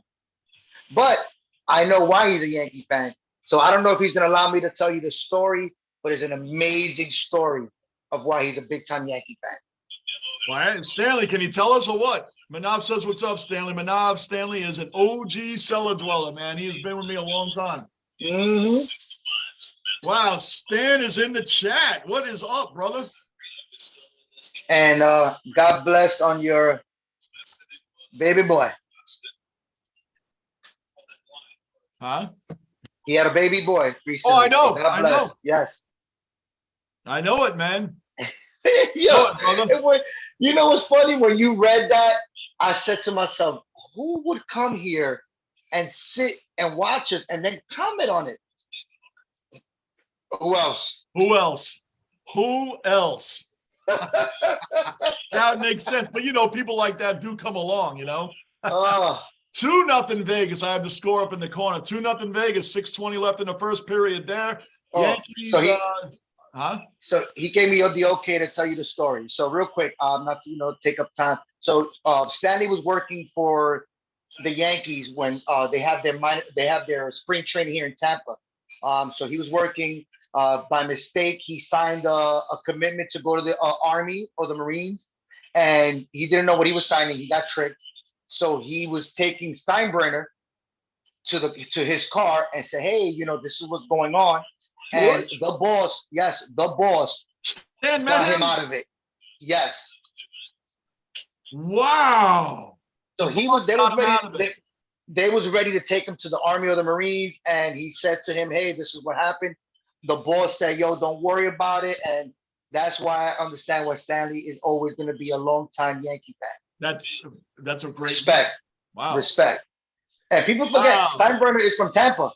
He's from Tampa. Crazy. Captain, and also about Pickett, he will be playing in 2 weeks. Obviously, you didn't watch the thing. Chino, go ahead. Go ahead. What? Oh, Tolu, go ahead. Wait, tell the story. I want to ask permission before I speak on anybody's business. Lockport's asking you, how is Doughboy doing? Oh, he's chilling. He's watching the game and watching us right now, too. Captain, a few clubs I see coming up. You tend to see in a lot of AFL seasons that a lot of teams put all their blood, sweat, and tears in the regular season, but then choke in the finals. No, that sounds like the Mets. Sounds like the Yankees the last couple of years, too. Oh, the Yankees, too. Yeah, well. Oh, wait, hold on. Real quick, guys. Remember my bet, one of my really close friends, the chef, that everybody called him the most interesting man in the world. So me and him have a bet of $500, that the Yankees are not going to make the World Series this year. I took that in a heartbeat. He's betting they are going to make the World Series? They're going to make the World before the season even started. No way. I don't never know.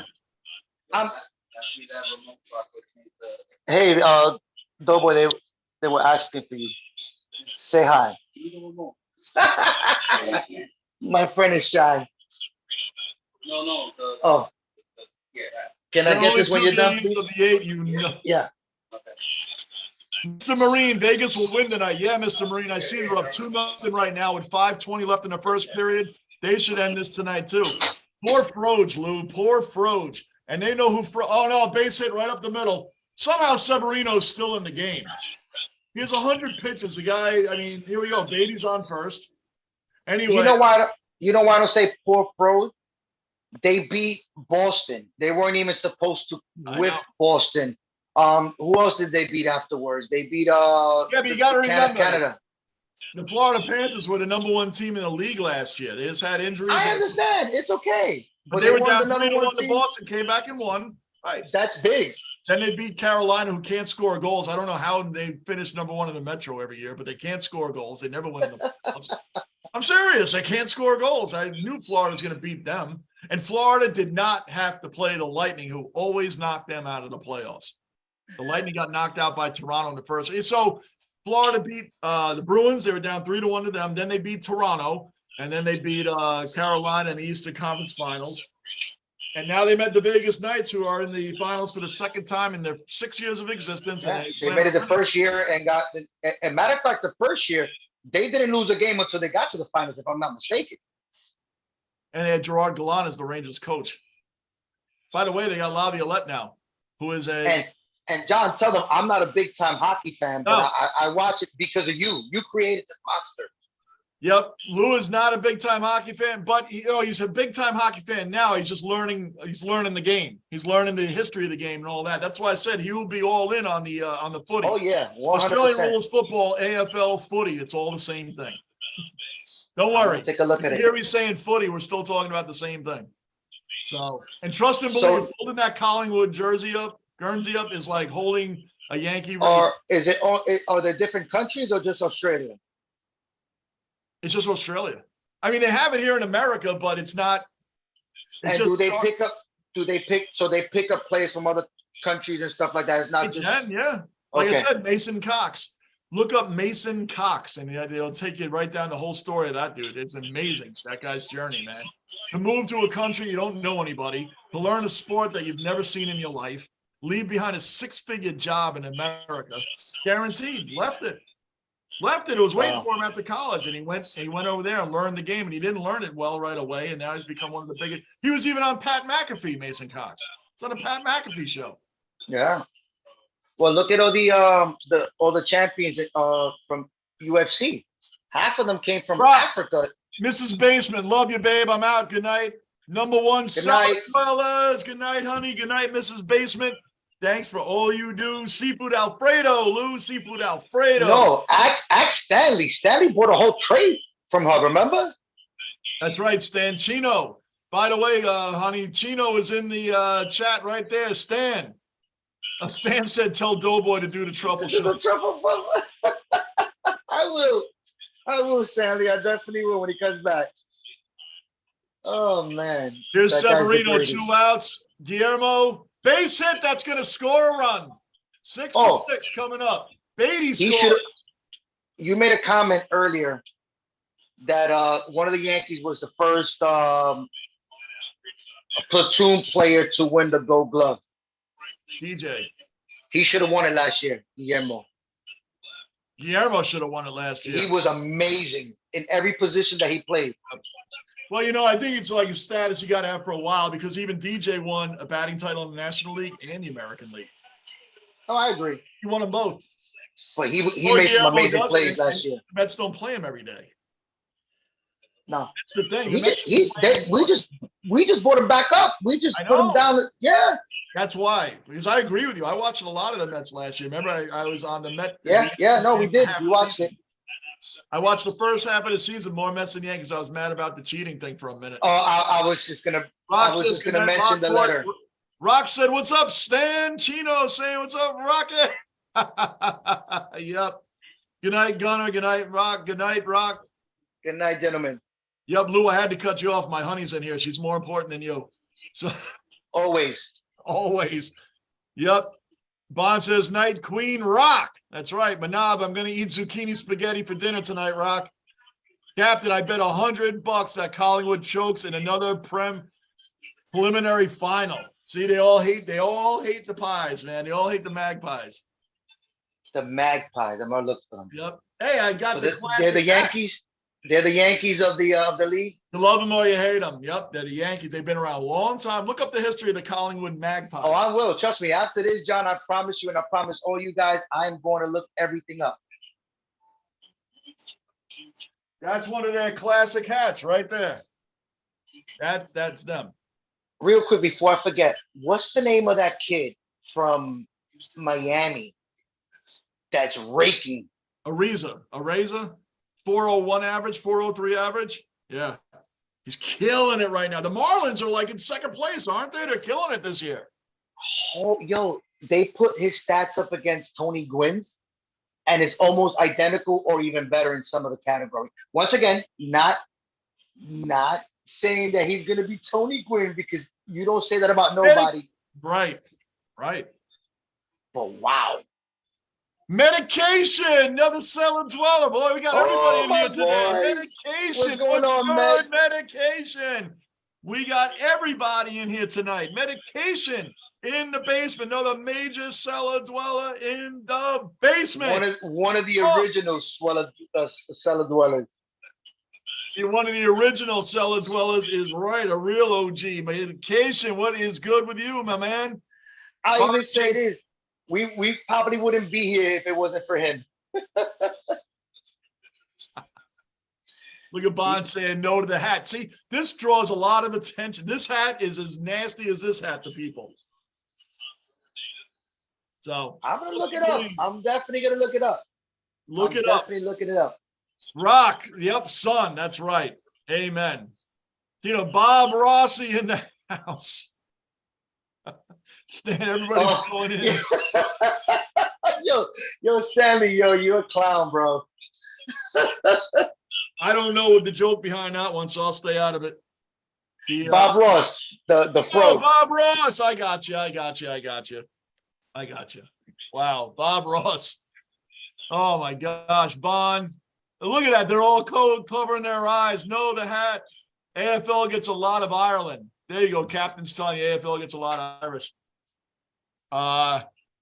Great game, Lou, man. I'm telling you, the minute you start watching, you're gonna love it. 1 minute left in the first period, 2-0 Vegas. Bottom of the fifth inning. You know what's funny with the pitch clock and everything? This is like one of the longest games I've seen in a while. Because both teams are scoring nonstop. It's because nobody they have pitch. Two teams that can't score. I thought this was going to be like a 1-0 boring game tonight. Oh no, I knew it was going to be high scoring because we can't stop nobody. Neither can we. Neither can we. So here we are, 6-6, bottom of the fifth inning. Here we are. Medication, Stan Lee. Chino, John, don't fall asleep with the hat at the beach again. He's bringing up the Hellboy days. Oh my gosh, Stan, you're reaching back to Hellboy. Wow. Remember that?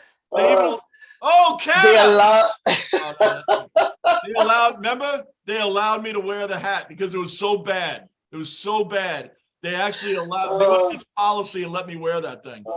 I literally, for those that don't know, here down was all red and here up was as white as whipped cream. So John comes down. This is probably his first or second year here in Florida.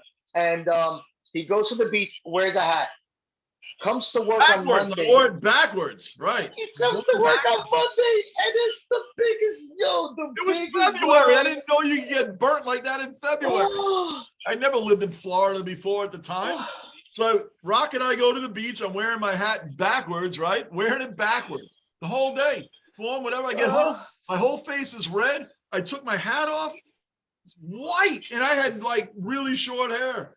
I went to work begging them to let me wear my hat. And they did. They did. Not going to mention any names, but our boss was like, yeah, we're going to let you wear that hat. Bond, Johnny, take Lou to USAFL game when you go and take Lou for the kick of the Sharon. I would, but Lou lives states away from me. He doesn't live near me. He lives in Florida. Stanley, Gino called you Two-Tone Johnny. Lobster, look, Rock, everybody's laughing. Lobster. Two-Tone Johnny. Oh my gosh, that is a memory I will never forget, guys. That is a memory I will never, ever, ever forget. That is crazy. And I didn't know until I took the hat off. Gunner, you will almost never see me not wearing a hat at work. Gunner. We weren't allowed. I worked at a call center then in Florida. We weren't allowed to wear hats.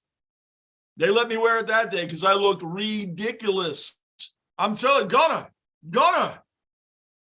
I wore my hat. Rock and I were at the beach or at the pier in Florida all day in February. I didn't know you could get burnt like that. Oh, breaking out the Piazza jersey. Look at that. Look at that classic blue. You are breaking out all. Look at that hat. It says Bronx Strong, but wow, Bronx. My sister went. They went to the game. Yep. So the Mets had a game for each borough to represent and to honor each borough. And the day that my sisters went was from the Bronx, and you know I'm from the Bronx, so. Wow. It's weird seeing a Met hat with Bronx Strong on it. Wow. Exactly. Yep. Mikhailov, go Yankees. Hey, what's fifth inning rally? I know. I mean, this is like old school baseball. 2 hours in, we're in the fifth inning. Hey, it just said Daniel Murphy signed a minor league deal with the Angels. Wow. The Mets got rid of him when he was still like really good. And we're glad that we got rid of him because his knees gave out. Stan, who's Rock? Mrs. Basement, my wife. Stan, you know Rock very well. Who's Rock? Manav, good night, Johnny and the other dwellers. Have a great Father's Day weekend to all. Hey, yeah, Manav. Thank you. Happy Father's Day. Yep. Happy Father's Day to you, Manav. And we'll say it again tomorrow when I see you because I'll be on live tomorrow too with Lou. We'll be back on here tomorrow. Here, we'll be on tomorrow. in our misery for a little bit, but enjoying our time together. Yeah. Tomorrow will be the nobody can score game.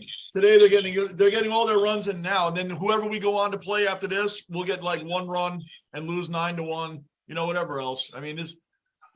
Oh my gosh. Anyway, McKinney's up now. This other kid, Jake Bowers, has been pretty good for the Yankees. I got to tell you. Willie Calhoun, he looks like, you ever seen this kid? He looks like he's 10 years old. You seen Willie Calhoun, Lou? To be honest, I've been stuck on basketball for the last couple of weeks that I have. I get it. I mean, don't get me wrong. What a play by Guillermo.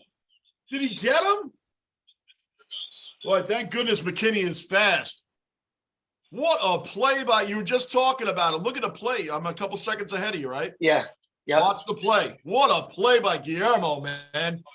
He almost, if McKinney wasn't this fast, he would have gotten him just about anybody else.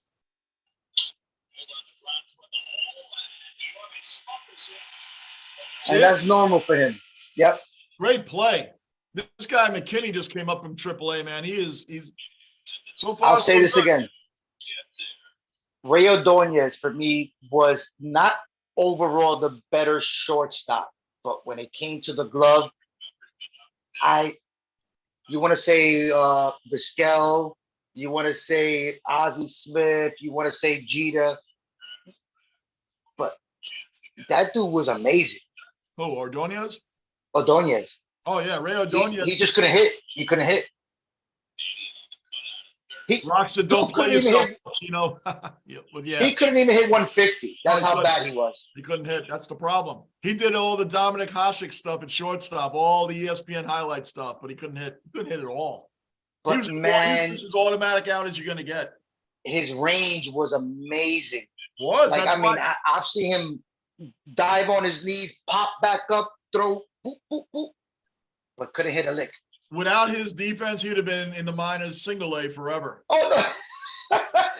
150%.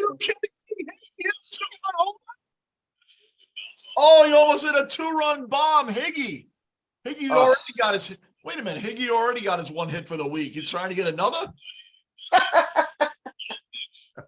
What, in the same game? I love Higgy as a defensive catcher. I don't expect him to. He's like one guy I don't expect too many hits from. There was another comment that you said about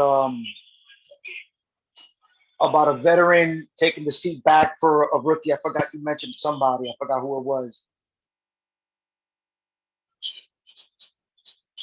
That he's taking a back step to a rookie or something like that. So I was gonna mention same thing with Escobar. Escobar came from, I forgot where he came from, batting 30 home runs, 100 RBIs, batting 3. Oh, he came from Arizona. Yeah, and came from the Diamondbacks. Last year couldn't do nothing. The beginning of the season. After that, you couldn't get him out. This year we had Beatty coming in, playing third base, the rookie, and instead of him being Brett Favre, he said, "No, I'm gonna take him in. I'm gonna teach him the ropes." And his biggest thing, and right now Escobar's killing it too. Yeah, Beatty's been good. He's really been good for them. I told you, he reminds me a little bit of Bryce Harper a little bit. I'm not saying completely, but someone that can use both of the field, can pull, can go with the pitch, can hit single, can hit a home run, can bunt, because bunting is a lost art. But he's nice too. Come on, Higgy. Bond, Johnny, when you come to Australia this summer, be careful. Your sun will fry you here. I won't be coming in the summertime, which is for them is like January and February. That's like their real summer. I won't be coming then. It'll be when it's cooler out. Captain, Ireland people get scouted by the AFL because Gaelic football, which is very similar to Australian football, but Gaelic has a round ball. Look it up, Gaelic football. I actually have looked that up, Captain. Somebody a few months ago mentioned that to me. And it is very similar, man. I did take a look at that. I have to get another look at it again, man. Chino, the Rock of the family. Yeah. There you go. Bond, I read that. Gunner, good night, Rock. Thanks for taking care of our basement leader. That's right. She is the basement boss, basement queen. Without her, I would be a disaster.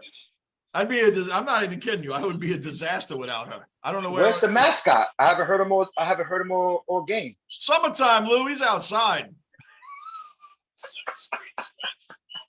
Basement mascot is chilling outside. It's warm out, and that's where he is. Right. Somebody asked me that the other day. Everybody's used to the wintertime with the Knicks and Rangers, and get him right here. Right? Oh, outside. man. And I just realized now the two guys that aren't playing are on your screen in the background there. Oh, I was going to say that earlier, but yeah. It says And itself. it sucks for Alonso because he was on pace to hit anywhere from 58 to 60. Oh, how long is he out for? Is he on the 10-day or longer? No, they say 3 to 4 weeks.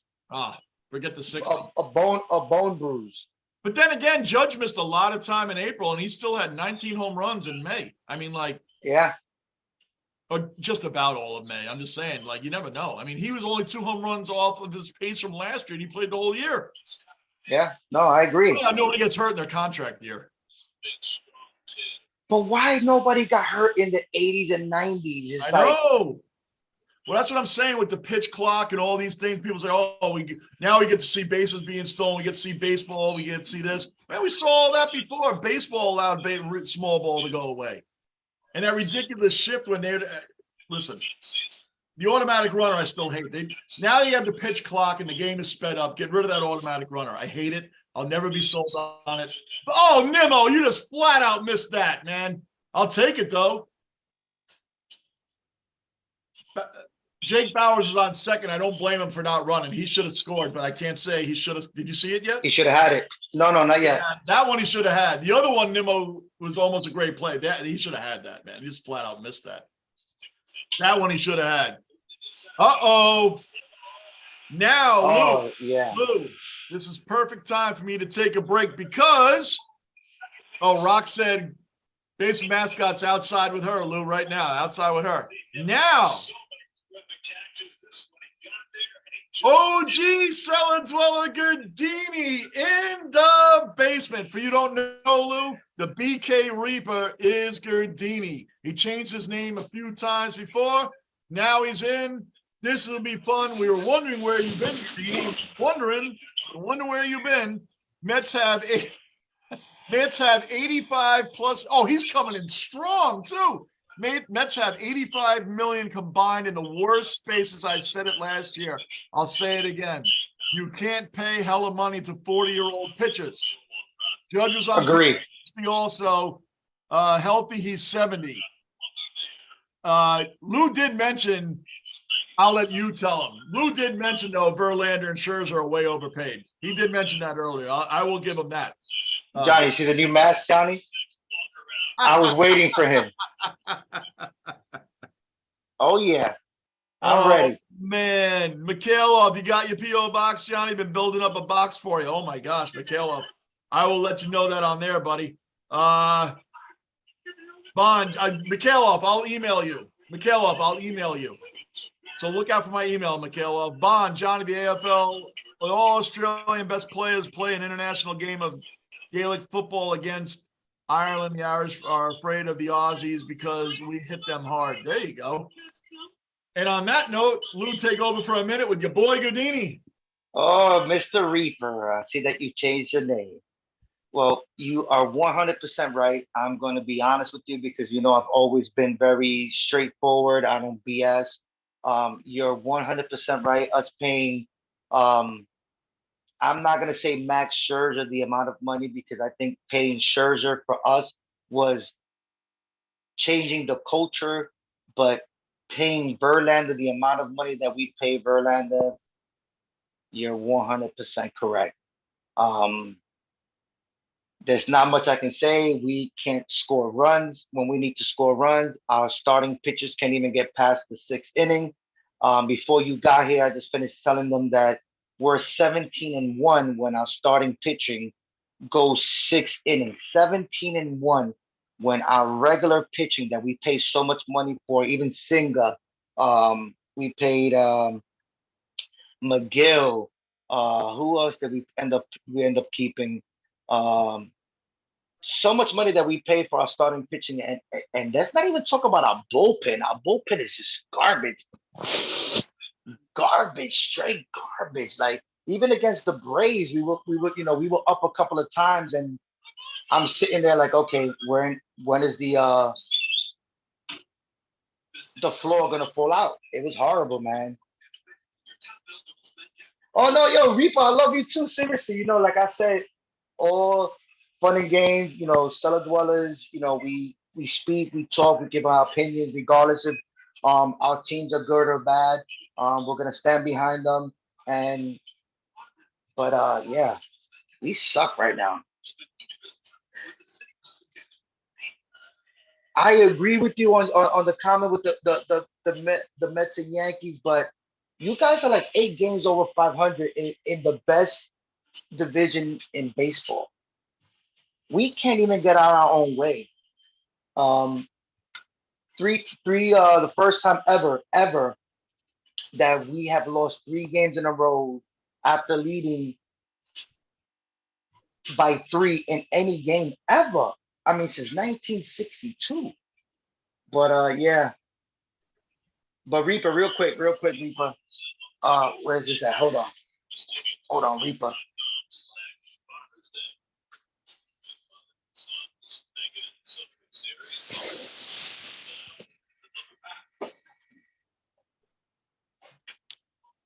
This was the original master hat for you, Reaper. Because I know you was waiting for this day. I know you was waiting for this day. I even heard that you say, "Yo, is Luke coming on?" Yeah, but I mean, you're still eight games over, and you feel like 10 games down. But seriously, it's you in a crazy division. Even Toronto, Baltimore, even the Boston Red Sox, even they kicking behinds every now and then the Rays. How can you even discount the Rays? I mean, they've been on a crazy run with one of the lowest, well, probably the lowest payroll in baseball. I think the pitch clock is benefiting a lot of the teams. And once again, I'm not making any excuses. We suck. We suck. But I think the pitch clock, not being able to throw to first base or to check the runners multiple times, has these young teams that are fast being able to run and take advantage of. Okay, he threw over twice. If he throws over next time, he don't get me. It's a ball. So there's a lot. It's the game has changed a little bit. Oh, Miami. We were just talking about the dude from Miami. I forgot his name. I can't even mention his name. I can't remember. But the dude is batting 401. 401. Let me take this off. But seriously, it's just there's no excuse. The way our pitching staff has been pitching, garbage. Our bullpen, garbage. I was just telling Johnny that I've been getting into a lot of arguments with some of the Mets fan. Oh, but if we had Edwin Diaz, it would be different. No, it wouldn't be different because if our starting pitching can't get to him, he's useless. Who's he? What is he going to say when he's down 3 runs?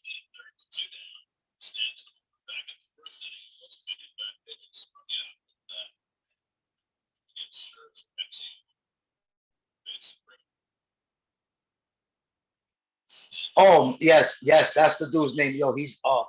So we're not gonna say that he's Tony Gwynn, but his this year, oh my lord, he's if they put Lewis and Tony Gwynn's stats next to each other.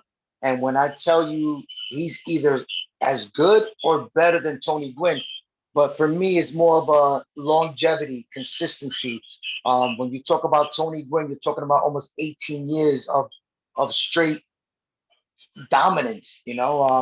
That there's a crazy stat that he batted over 300 at bats against Smokes, Glavin, Maddox, and Pedro Martinez. For me, still the greatest pitcher in baseball, and he struck out 3 times, 3 times against the all-time Hall of Fame pitchers, 3 times. That's bananas. That for me is one of the greatest baseball stats ever. that you can think of.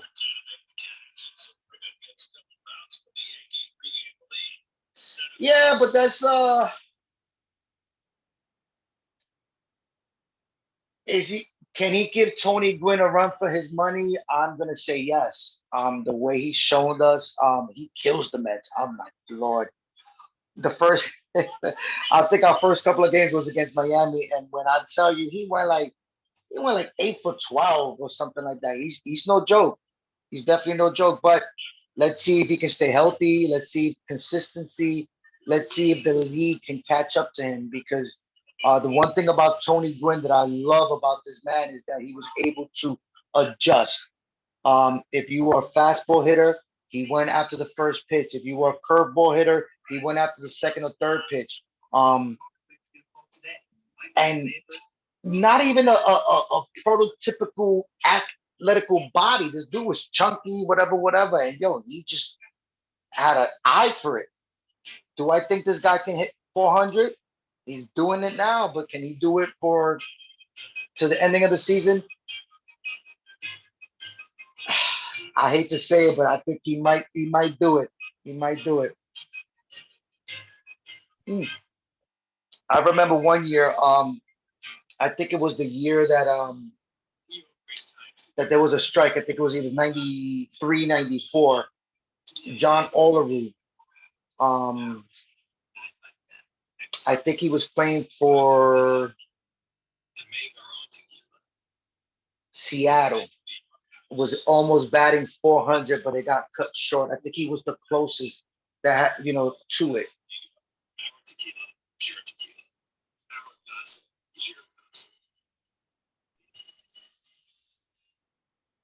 No, Stanley, the dude that's on the cover, I think is the outfielder, if I'm not mistaken. He has a funny name.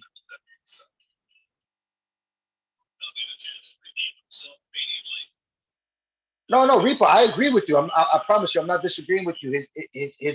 His on base percentage is through the roof. He doesn't strike out a lot, which is awesome because that shows me that he's a great hitter and also a disciplined hitter. Um, but I think remember we still have 90 games left to see if he can hit 400. Uh-oh.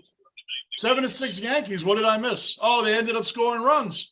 Yeah, unfortunately. Where are you at? You've been I was talking with the Reaper. What's that? The Reaper, because I know that's the new name now, so I'm gonna call him the Reaper. Oh, he was Sauce Gardner for a minute. He was talking about, I just was honest with him. I told him, hey, we suck. He's right. We pay so much money for two pitchers that can't get over 6 innings. Listen, you I just go ahead. Defend forever. I mean, all the years the Jets were bad, when people mock Patriot fans mocking the Jets, you guys should be more worried about why you can't win without Brady. But you're worried about the Jets all the years we won 4 games and 3 games. Who cares? The team's bad. What do you want? You guys couldn't be. And what kills me is this, that throughout our last 5 years, we've had pitching. We just couldn't score. We couldn't produce runs. Bases loaded, no outs, couldn't even score a run. Now we're scoring runs, but we can't hold the opposition to nothing. Right. So me and Mr. Reaper were talking about the kid from Miami. You see what Bond's saying? Who was that? No, that's another hit. Look at these guys can't get anybody out. Nobody. See what Bond's saying here? No, I didn't see that. He said it right now. Lou, put your hand on your heart and repeat after me. I, Lou Lunicorn, swear I will never go for the Collingwood Magpies and promise to hate them. I told you. Wait, I told you what this brings. I told you. This is my second favorite team. People like, you can't have a second favorite team. I'm like, I have a second favorite team in all my sports. There's Yankee fan friends of mine that tell me I can't like the Mets. Why? Why can't I like the Mets? They have nothing to do with the Yankees. Zero. Hey, Johnny, during the lockout, was it 93, 94? 94. Was John Olerud almost hitting 400 that year? I don't remember. Okay. I think that was the year that he was supposed to be the dude to hit 400, and we had a lot. I think it was batting like 380 something, if I'm not mistaken. Um, but this kid from Miami, man, wow. Arias, I think he's hitting 4. I'm going to look that up right now. I think he's still hitting Luis something. Yeah, 400. he just said it. Luis something. That dude is a. I think it was batting like Arias, 401. Arias. Yeah, he's hitting like 403 or something. Doesn't Toronto Olerud got Seattle in the 2000s. Jazz Chisholm's a great player too. Dave, a bag of Dave's loving it. Chino, is that kid on the cover of the MLB The Show? Who? I missed a lot of these. No, I think that's the kid. That's the outfielder that they have. That's very flamboyant. I forgot his name. That every time he hits a home run, he does the Euro step to home plate. I think that is No, the no, no, place for no. the Marlins. No. I don't think it's Lewis something. He's the outfielder that ate the wall recently. Let me look it up.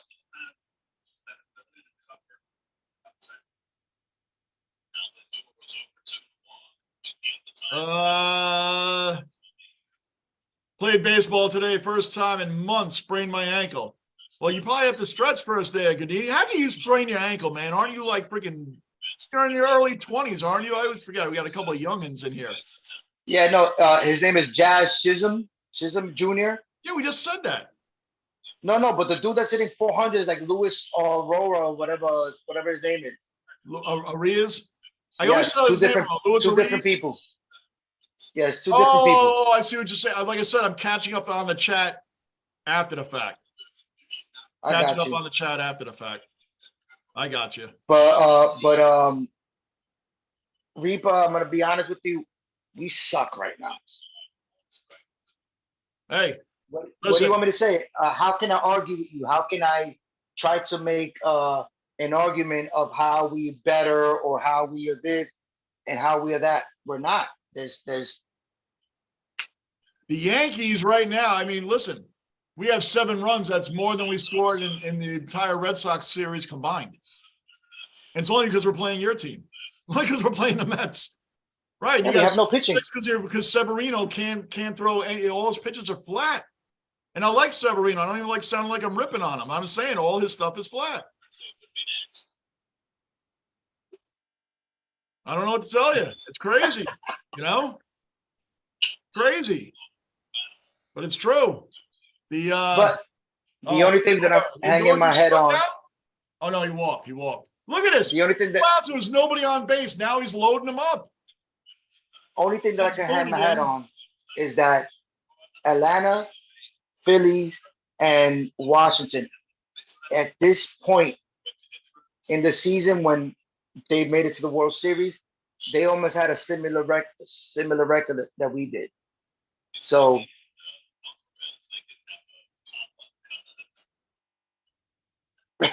my fingers across. It's crazy, man. This is crazy. Sports is crazy, John. I'm trying to see right now. You know why sports is crazy, John? Because on paper, everything looks amazing. Everything looks amazing. And then you play to win the game. You have to play the season. Every game is worth something, and at the end of the day, it's Remember in 2011, 2012, when Vince Young and like the Eagles had this super team and no one's going to beat them, and I don't even think they made the playoffs that year. They had like a monster football team. How many times have the Yankees put teams, like Joe Torre said, you got to still manage these guys, man, with all the attitudes and everything else, man. Not everybody can do it. It's not easy just because you have a great team. It's not easy just to have everybody. Yeah. You know what I'm saying? Everybody fall in line because when you have all those egos going on. Look how many super teams we had in basketball. Oh, please. Let's just take Brooklyn for a quick example. They got together. We were just like, oh, forget it. It's over. They didn't even make it to the conference finals. The Knicks were being mocked as the joke team because they got Randall and all these older players. And they're the ones just a few years later. Who's the better team now? The Nets still have a decent team. And this is what we go right back to saying about KD. Had he even just stayed on this Brooklyn team, he could have carried them pretty far in the playoffs had he been the LeBron player that he claims to be. You're not LeBron, dude. You're not even close. He was looking for the easy way out, John. Of course he was. You avoided the Yankees. You avoided the Knicks because you didn't want the pressure of having to carry that team. Mm-hmm. You can blame James Dolan. I know that's a common thing in the whole nine. That's fine. Or we didn't want to play there. And no, dude, you didn't want the pressure. It didn't matter. I don't think it mattered as much who the owner was as much as you didn't want that pressure. You know what I mean? I agree. That's what I think, man. Don't do it, Lou. Oh, they're all on you. I told you that Magpies hat brings it strong, man. Now, I'm a Brisbane Lions fan, which is fine. Nobody seems to care that I like the Brisbane Lions. It's my first team, and they're awesome. They are awesome. So Reaper, you're 100% correct. Throw those names out the window because it's not even competitive. I'm gonna tell you right now, Verlander right now is gonna get lit. Who's pitching tomorrow? Verlander or Singer? tomorrow? Yeah, tomorrow. Who's Doesn't on starting Verlander, pitching? Scherzer, then Senga? Isn't that the order? I don't think Verlander pitched. Verlander's gonna get lit up tomorrow. I hate to say it, and I promise you, you know me, I'm not a Debbie Downer. It's just, I'm just telling you what I've been watching the last 60-something games. It's been horrible, man. It's been horrible. If it wasn't for the baby Mets doing their thing from time to time, forget it. If it wasn't for the baby Mets, man, it would be a problem. You're right. What happened to I lost, you got the chat, I lost mine. Because we're in the basement. Oh. You know what's funny? Because I haven't used this format in a long time, so I'm working off my laptop. I haven't used this format, Lou, since I think you were on with me last. Yes, Reaper, real quick. I feel like this is new again. Reaper, the funny thing about what you just finished saying, he says Sheffield, Giambi, A-Rod, Jeter, Cano, Bernie lost to the Halos and 4 most disappointing Yankee teams. Around that era, the Angels were the only team. Was Joe Torre still coaching in 2005? Yes. So once again, wait a minute. They lost to the Marlins in 03, 04. Trying to think, when did he go to the Dodgers? Was it 06? Yeah, because he still the man? No. Girardi was the manager of the last year at Yankee Stadium in 2008. Okay, so that was. Torre left around 05, 06, somewhere around there. Okay, so Reaper, real quick, I don't know if you know this, but the only team to have a winning record against Joe Torre was Anaheim. Look it up, John, if you don't believe me. Anaheim. I believe you. I'm trying to get my chat back on. Keep talking. Keep reading those things. And it's funny you call him Reaper. I still call him Giardini. But I know. But I have to respect the man for changing his name, so I got to call him by his name. I get it. And I respect you. I respect you, Reaper. Seriously, I know me and you have gotten into many, many wonderful debates. Because I'm not going to say arguments, because arguments are for me dummies. You can't argue with fools. Debates is something that, okay, you have your point, you state your point, I state my point. Awesome. But yeah, that's the only team that ever had a winning record against Joe Torre in his era. Or his dynasty, if you want to call it that. Because that's another man I respect is Joe Torre. I think. You there? I'm here. Can you hear me? Yeah, I can hear you. Oh, okay. Well, this game is like a regular game now. It's going on 3 hours. We don't argue, we debate, we love, brother. That's right. Yep. Bond, Bruin, what's up, Ben? Bruin, OG cellar dweller accounted for. Bruin's in the base. What's up, Bruin? I lost the chat for a little bit, guys. I haven't used this format to have somebody else on in a while, so it's like, it's funny because I kind of forgot certain things you could hit and can't hit. I think I got this back. But yeah, Gardini's always brought, I always tell him he always brings short stories on here, man, novels to read, but the guy knows what he's talking about. Even if I don't, you agree with everything, man, he still brings a good argument. Yeah. What's going on, Bruin? Bruin is in the basement, man. What is happening, brother? Another OG representing. Cole Verlander tomorrow. I'm praying for a. Okay, now I'm getting caught up. Chino, what was that A-Rod line when the Yankees should have had 5 rings instead of 1? Oh, with that A-Rod lineup, yeah, they should have definitely had more rings than 1. Bond. Oh, Rock's laughing at you, Bond. Yeah. BTDs. That's right, honey. BTDs. That goes back to McHale with the BTDs, basement technical difficulties. That was a McHale. Hold on, I gotta use the bathroom, John. Hold on. Basement technical difficulties. That's right. That's right. That's how we do it here, man. That is how it's done. Amen. Funny stuff. So yeah, the BTDs, that's what's going on. Gotta go, guys. Have a good, all right, Bond, have a great night, brother. Go. I won't show you the hat anymore. I know how much you love the hat, Bond. I know how much you love the hat. I know how much you love it. But hey, man, it's the way it is.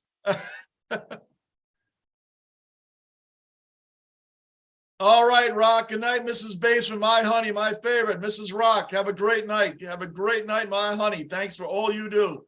I don't know where I'd be without you. Tell you, it's so true. Don't know where I'd be without you. The Yankees hit JV like he Pedro in 99. Oh my gosh, Justin Verlander. Yeah. No, listen. Gerdini calling my honey the basement caretaker. That's right. She's the basement caretaker, basement boss, basement queen. That's right. The whole thing. She's got it all. You got that right. That's right. Mrs. Basement. Bond. Bond, all you and Wayback have to do is get your Islander sweaters, your Islander jerseys, and that's how you can pay me back. Because I can't stand those either. Schnazzy, OG cellar dweller, Schnazzy, another cellar dweller in the basement. What's going on, Schnazzy? Go Yankees. Hey, Rock, Schnazzy here, honey, if you're still in here. Schnazzy is from Lindenhurst. Schnazzy's from Lindenhurst, honey. If you're still in here, Rock, that's where he's from. Incredible. All right, Gardini, you're out too. See you tomorrow night. Gardini, Lou will be back tomorrow night. The Lunicorn will be back tomorrow night. So make sure you're in here earlier, Gardini. Chino, Mets trying to cheat. Hey, you got to try anything. It's the most runs I've seen either team score, man. So you got to try anything you can do, right? Gardini, there is one man I've ever seen dominate a single lineup like he has zero worries, and that's when Verlander pitched the Yanks after he reached Houston. Oh, man. I know, because in Detroit, it wasn't that special. He got over to Houston, man. It's like the Rays, the Tampa Bay Rays hit him more than we hit him. Crazy. Crazy but true. It's insane. Insane but true. I'm not hopping off, bro. I was saying peace out to Rock. Oh, okay, Goodini. Good. Stay on, because Lou's coming back in. Lou's probably doing another wardrobe change, Goodini. You've missed a couple classic Shea Stadium shirts, an 86 Mets shirt, Keith Hernandez batting jersey, Mike Piazza home white jersey, the old white jerseys the Mets used to wear without the pinstripes, just a solid white one. Lou's bringing in a lot of different jerseys tonight. Crazy. Crazy but true. So that's where we are right now. But he should be back momentarily. And this is like forget the pitch clock. This is like a regular season, like last year game without the clock. This game is 2.5 hours in. What are we in the 7th inning? Lose Beyonce tonight. Nice. Chino, when he comes back in, I'll let him know that, man. He's changed his stuff like 5 times already. My gosh, man.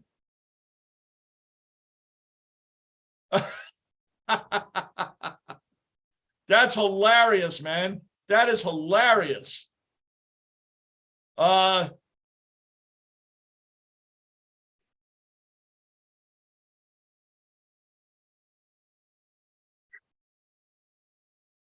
Gardini, you got my email? That's not a bad idea, Gardini. Do you have my email address?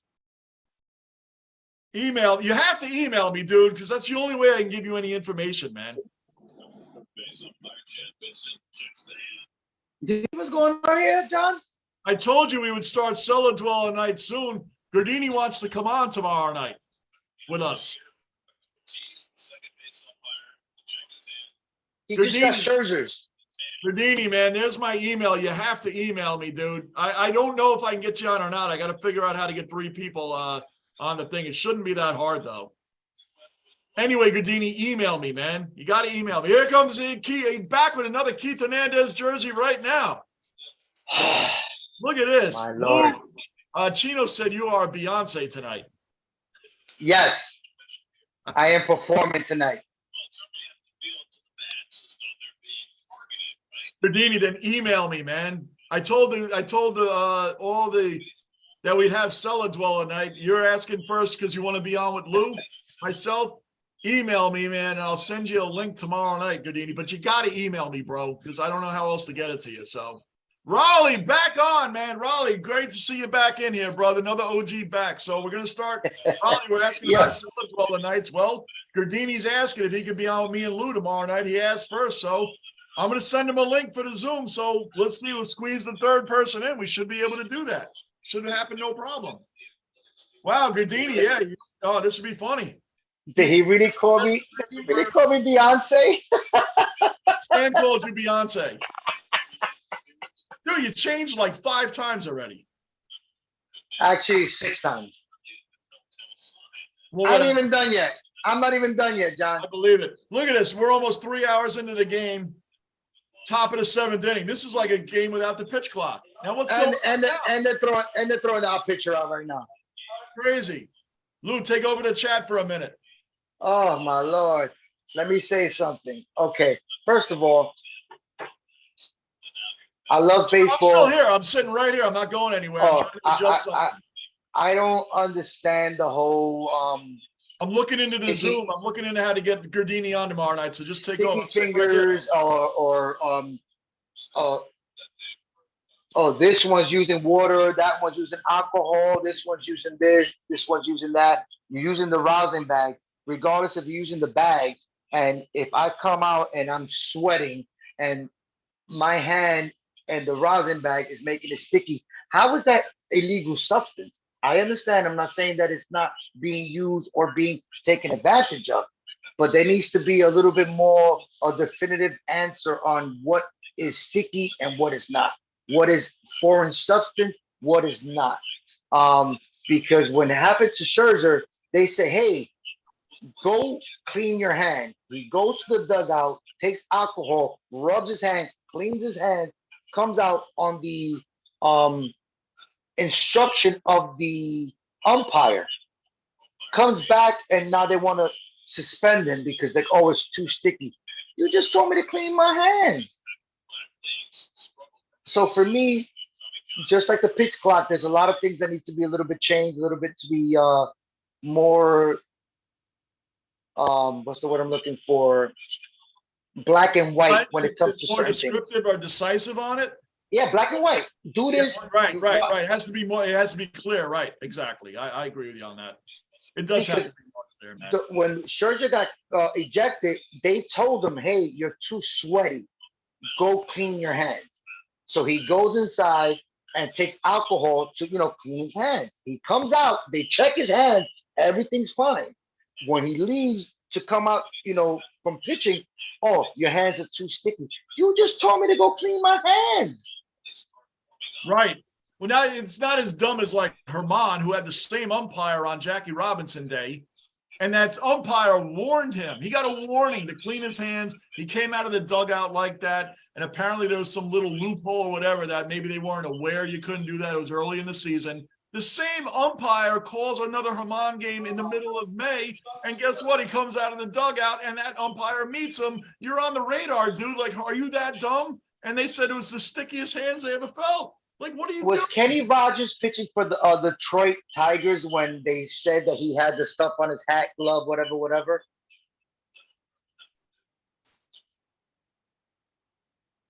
Wait, it was in the playoffs. Kenny Rogers. Oh, the pitcher. Yeah. What about him? When did they told him that he almost got ejected for having a foreign substance? I think it was in the playoffs and the World Series. And they were like, "Oh, you got something." And he's like, "Yo, check my hands, whatever." But the dude had a big ass glob on his hat, on his glove. You don't remember that, Kenny Rogers? Was it Kenny Rogers that did that? I remember the situation, but was that Rogers? He pitched for the Mets. Am I correct? Oh, when he was pitching for the Mets, I thought I got you. I thought you were talking about when he was pitching for the Yankees. Yeah, No, yeah, I yeah. think it was for Detroit or something like that. He was playing. He was pitching for another team. But hold on. After the Mets, yeah, I think it was Detroit when they won the World Series that year.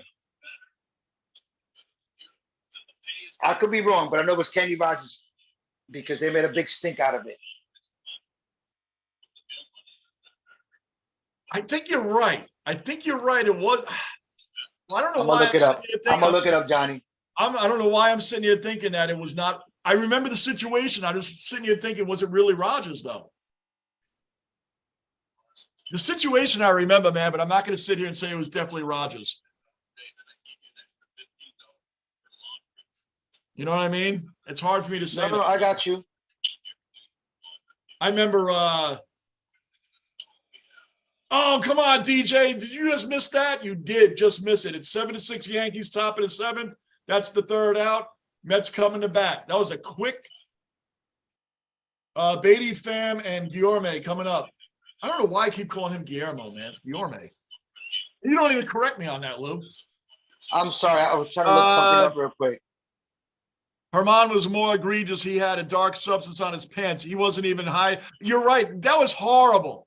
Horrible, Gardini. That was horrible. He wasn't even hiding. Remember like Michael Pineda a few years ago for the Yankees? He had that crap all along the side of his neck and then acted like it wasn't there. Like, that was ridiculous.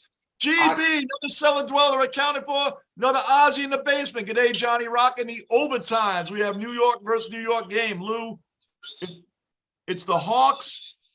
October 22, 2006, Detroit. Kenny Rogers pitches 8 scoreless innings Sunday with hair gel or anything that makes the hand look sticky or feel sticky. Why do we remember this stuff, John? I don't know. You know what? That's why I said I remember the situation, but I couldn't commit to it being Rogers or not. So, wow. Yep. Kenny Rogers. Hold on. Let me just look this up real quick so I don't. Remember, I said, who did I? What was the big mistake I made not so long ago? I mentioned a wrestler instead of a baseball player. I forgot who it was. I was trying to see about the Zoom for tomorrow night for Gardini, so I wasn't paying attention. But no, John, you made fun of me. One of the biggest mistakes I made when we first started doing this, I mentioned a wrestler instead of a baseball player. What was the situation? I might remember it. I forgot who it was, but I know everybody. No, what was the situation the way you kept naming a wrestler? I don't know. I just said, it was like a basketball coach or something. I mentioned a coach and I said some name and you were like, Lou, are you really saying this? And you broke on me for days. I'm going to go back and look at our archives because that was, the Suns. It had to do with the Suns. How can we forget this, John? I don't really remember it, man. You made fun of me for like 5 weeks about this.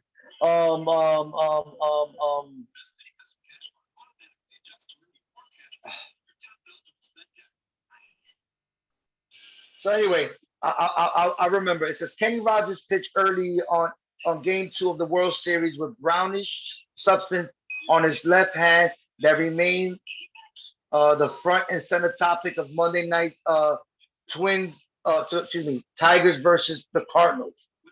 So I remember that they were showing that he had some ill substance, but he couldn't do it with the Mets.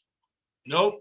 I'll tell you what, Gardini, Pineda is the most famous ejection ever. It was on his pants, his neck, his wrist, his glove, and it was hilarious. I'll tell you one that comes close, and it is way before your time, Gardini. Joe Negro of the Yankees, Phil Negro's brother, Joe, was using a nail file during games. Now, this is back in the late 80s, right? Using a nail file. And when the refs and umps came out, you know what he was doing? He had it like he was just sitting here like this. And then he was like, what? And then you saw the file just fling out from his hand. He was like, what's going on? Look it up, Joe Negro. He got nailed because the umpire sitting there and he was like, what was that? Like, what are you doing? I hate to say this, but if you're from the Bronx, which I'm from the Bronx, and the Yankees are from the Bronx, we've done that multiple times when police officers run up on us. I don't know what you're talking about, officer. I Right. don't know. Well, he flicked that nail file. Everybody saw it, you know. That's kind of But what goes back to about the major league when the dude was telling Charlie Sheen he got the Crisco, the Vaseline. That was Joe Negro later in his Sammy life. Sosa with the cork bat? Oh, That was bad. that was bad. The dude from the Cubs that he came out of the they said that his pine tar was too high. Oh, that was the Royals. That was George Brett. Oh, excuse me, the Royals. Same color. 1983. Sorry. 1983. Uh-oh, Tommy Pham to the warning track. McKinney right at the wall. Kenny Rogers as a Yankee. We never talk about it. That's right, Gardini. Well, trust me, Met fans don't want to talk about him being on there either. Yes, I do. Texas, Jim Turner died. We do know that, man. Yeah, famous Jet kicker, Super Bowl champion, way back before I was even born. Yes, I do. From Super Bowl III. Very good, Texas. Yep, in honor of Jim Turner. Absolutely. Mikhailov, 5-1 Vegas, killing it with 20 minutes left. Yeah, they got that. Poor Froge, huh? Good. You guys know Froge in here. He's under Fuzzy Bear. That guy, Froge, his Heat lost last night, and his Panthers are about to lose. But you know what? They made two incredible Great runs. runs. They made incredible runs. You can't take that away from them. Can't take it away from them. Not at all. You cannot take it away from them. They made two amazing runs, especially the Panthers being down 3-1 to the record-setting Bruins, who wrecked the league. Sorry, Bruin, if you're still in here. Wrecked the league and then blew it. Can you imagine the Celtics and the Bruins both lost to Florida teams in Game 7 in their buildings? Two number 8 seeds, if I'm not mistaken. Two number 8 seeds. Yep. Two number 8s. And don't forget, the Heat lost to Atlanta. They had to have two play-ins to make it. Uh-oh. Oh, no, Guillermo. So it's just, like, funny. Isn't it funny when the guy hits a ball and it seems like it's about to go somewhere? Well, anyway, the Mets are done. 1, 2, 3. Going to the 8th inning. George Brett, Royals, Texas. They had great runs. Chino, wait till the Heat get Dame time, then it's over. Yes, I agree. I think they're the ones going to get Lillard. What happened to now? You know what's funny is I find it funny that people are trashing Jimmy Butler after yesterday's game. Dude, where would the Heat have even been without a Butler run? They're all apparently social media is just ripping Butler for yesterday's game. It's like, you know what? Not for nothing, man. Where would the Heat have even been without Butler? His whole playoff was insane. So you know what sucks, John? I'm gonna tell you what sucks about this. I'm not gonna say new generation or new whatever. It's what have you done for me lately? That's like a real lately though. I mean, like lately is like right now. Butler carried the team against Milwaukee. He killed the Knicks, and Bam killed the Knicks too. How can you say? Well, he did have a bad game, but he had one bad game throughout the whole entire playoffs. This is the only bad game he had. How can you say that? And I hate that about people. Yep. He had one bad game. Okay. It was the elimination game, but it was game 5. It wasn't like it was game, I don't get it. I don't get it. But people are trashing him like he did nothing. Like that's so unbelievable. And on top of it, okay, he had a bad game yesterday. Oh, and he missed that 3. That could, you know what? Not for nothing. That 3-pointer that they reviewed, that shouldn't have even been. He kicked Gordon right where it counts, man. Like that, he wasn't in his landing space. They gave him a gift on that, man. I mean, like, what about all the 40-point games he had to get them to where they need to be? Right, against the Bucks, the Celtics, the Knicks. I mean, but I guess that doesn't matter. I mean, I know he had an ankle injury and he wasn't the same afterwards, but to trash him and rip him is ridiculous, man. You know who should be trashed and ripped? The Sixers for letting him go and keeping Simmons instead at that time. That's who should be ripped. The Sixers for letting Jimmy Butler leave that team. No, you know who should be ripped? The Nets for taking him. Oh my gosh, for taking Simmons, yeah. What a waste of space, man. What a waste of space. It's incredible. And he's still on the Nets, I think. Okay. And I'm going to say this in the most nice and respectful way. Our friend HEI Chino said Barry Bonds was the best Mets player, right? That's like the Mets picking Bobby up Barry Bonilla. Bonds. Bobby Bonilla. Oh, excuse me, yes. Woo! Don't mix up the No. Bobby Bonilla. Bobby Bonilla Hey, Bobby is Bonilla from the Day's coming Bronx. up. From the Bronx, played for Lehman High School, where I'm from, and just killed us. Yep. Went to Pittsburgh, was batting behind in front of Barry Bonds, hit like 30 or 40 home runs. Got Yeah, because they one of only the wanted biggest. to pay his bonds. Yes, so pitch to him. But with the Mets, what did he do? Nothing. We only owed him $5 million, John. I think it was the $5 million that we owed him. And we deferred 26 or 30 something million dollars from 5 million. So every July 1st, as a Met fan, you know what we call it? Bobby Bonilla Day. Of course, that's what we call Bobby Bonilla Day. Guy gets what, $1.5 million for like through 2036? For the next 20 something years.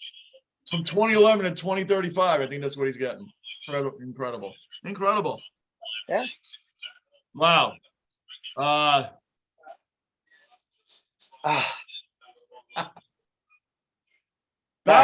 McKinney struck out. I keep messing up all these guys. Texas, he played well. The Heat did play well. Mikhailov, what's the score? 7-6 Yankees in a weird game because neither team likes to score, Mikhailov. 7-6 Yankees right now. Got to catch up on some of these. Chino, I don't mind Kyrie either. Kyrie. Oh, yeah, Kyrie. Well, I don't know. I'm totally lost. He didn't do nothing in the playoffs. They didn't even make the playoffs. Miami can run it back without a legitimate big man because Bam at 6'9" can't compete with Jokic and Hey, Anthony Davis couldn't even compete with Jokic. Texas, attention span generation. Lisa, hey, dwellers, have had to pop in and out because been busy. Lou is like Beyonce with his 63 costume changes, right? And Lou, I'm not done yet. Guys. I know you're not. We have plenty of time. This is becoming a regular baseball game. It's almost we're almost at the 3-hour mark. Jimmy wasn't the same player after the Knicks series. That was obvious. Jimmy's ankle injury, ridiculously ripped on right now. Crazy. Yeah, I don't know why. I don't know why either. Texas rather give that to Seaver's family. Yeah, man. But the Heat, I don't get it either, man. The Heat made probably the greatest run an 8th seed team has ever made. And yes. It's kind of funny because some analysts were talking about how, LeBron and them came back down 3-1. I'm like, whoa, the Heat don't have LeBron, Kyrie, and prime Kevin Love. They wasn't even prime Kevin Love. But I don't think that Heat team was going to come back against the Nuggets 3-1. And they're missing one of the best shooters, Hero. Look how far they made it without Hero. Right? And they had Butler there with a foot injury.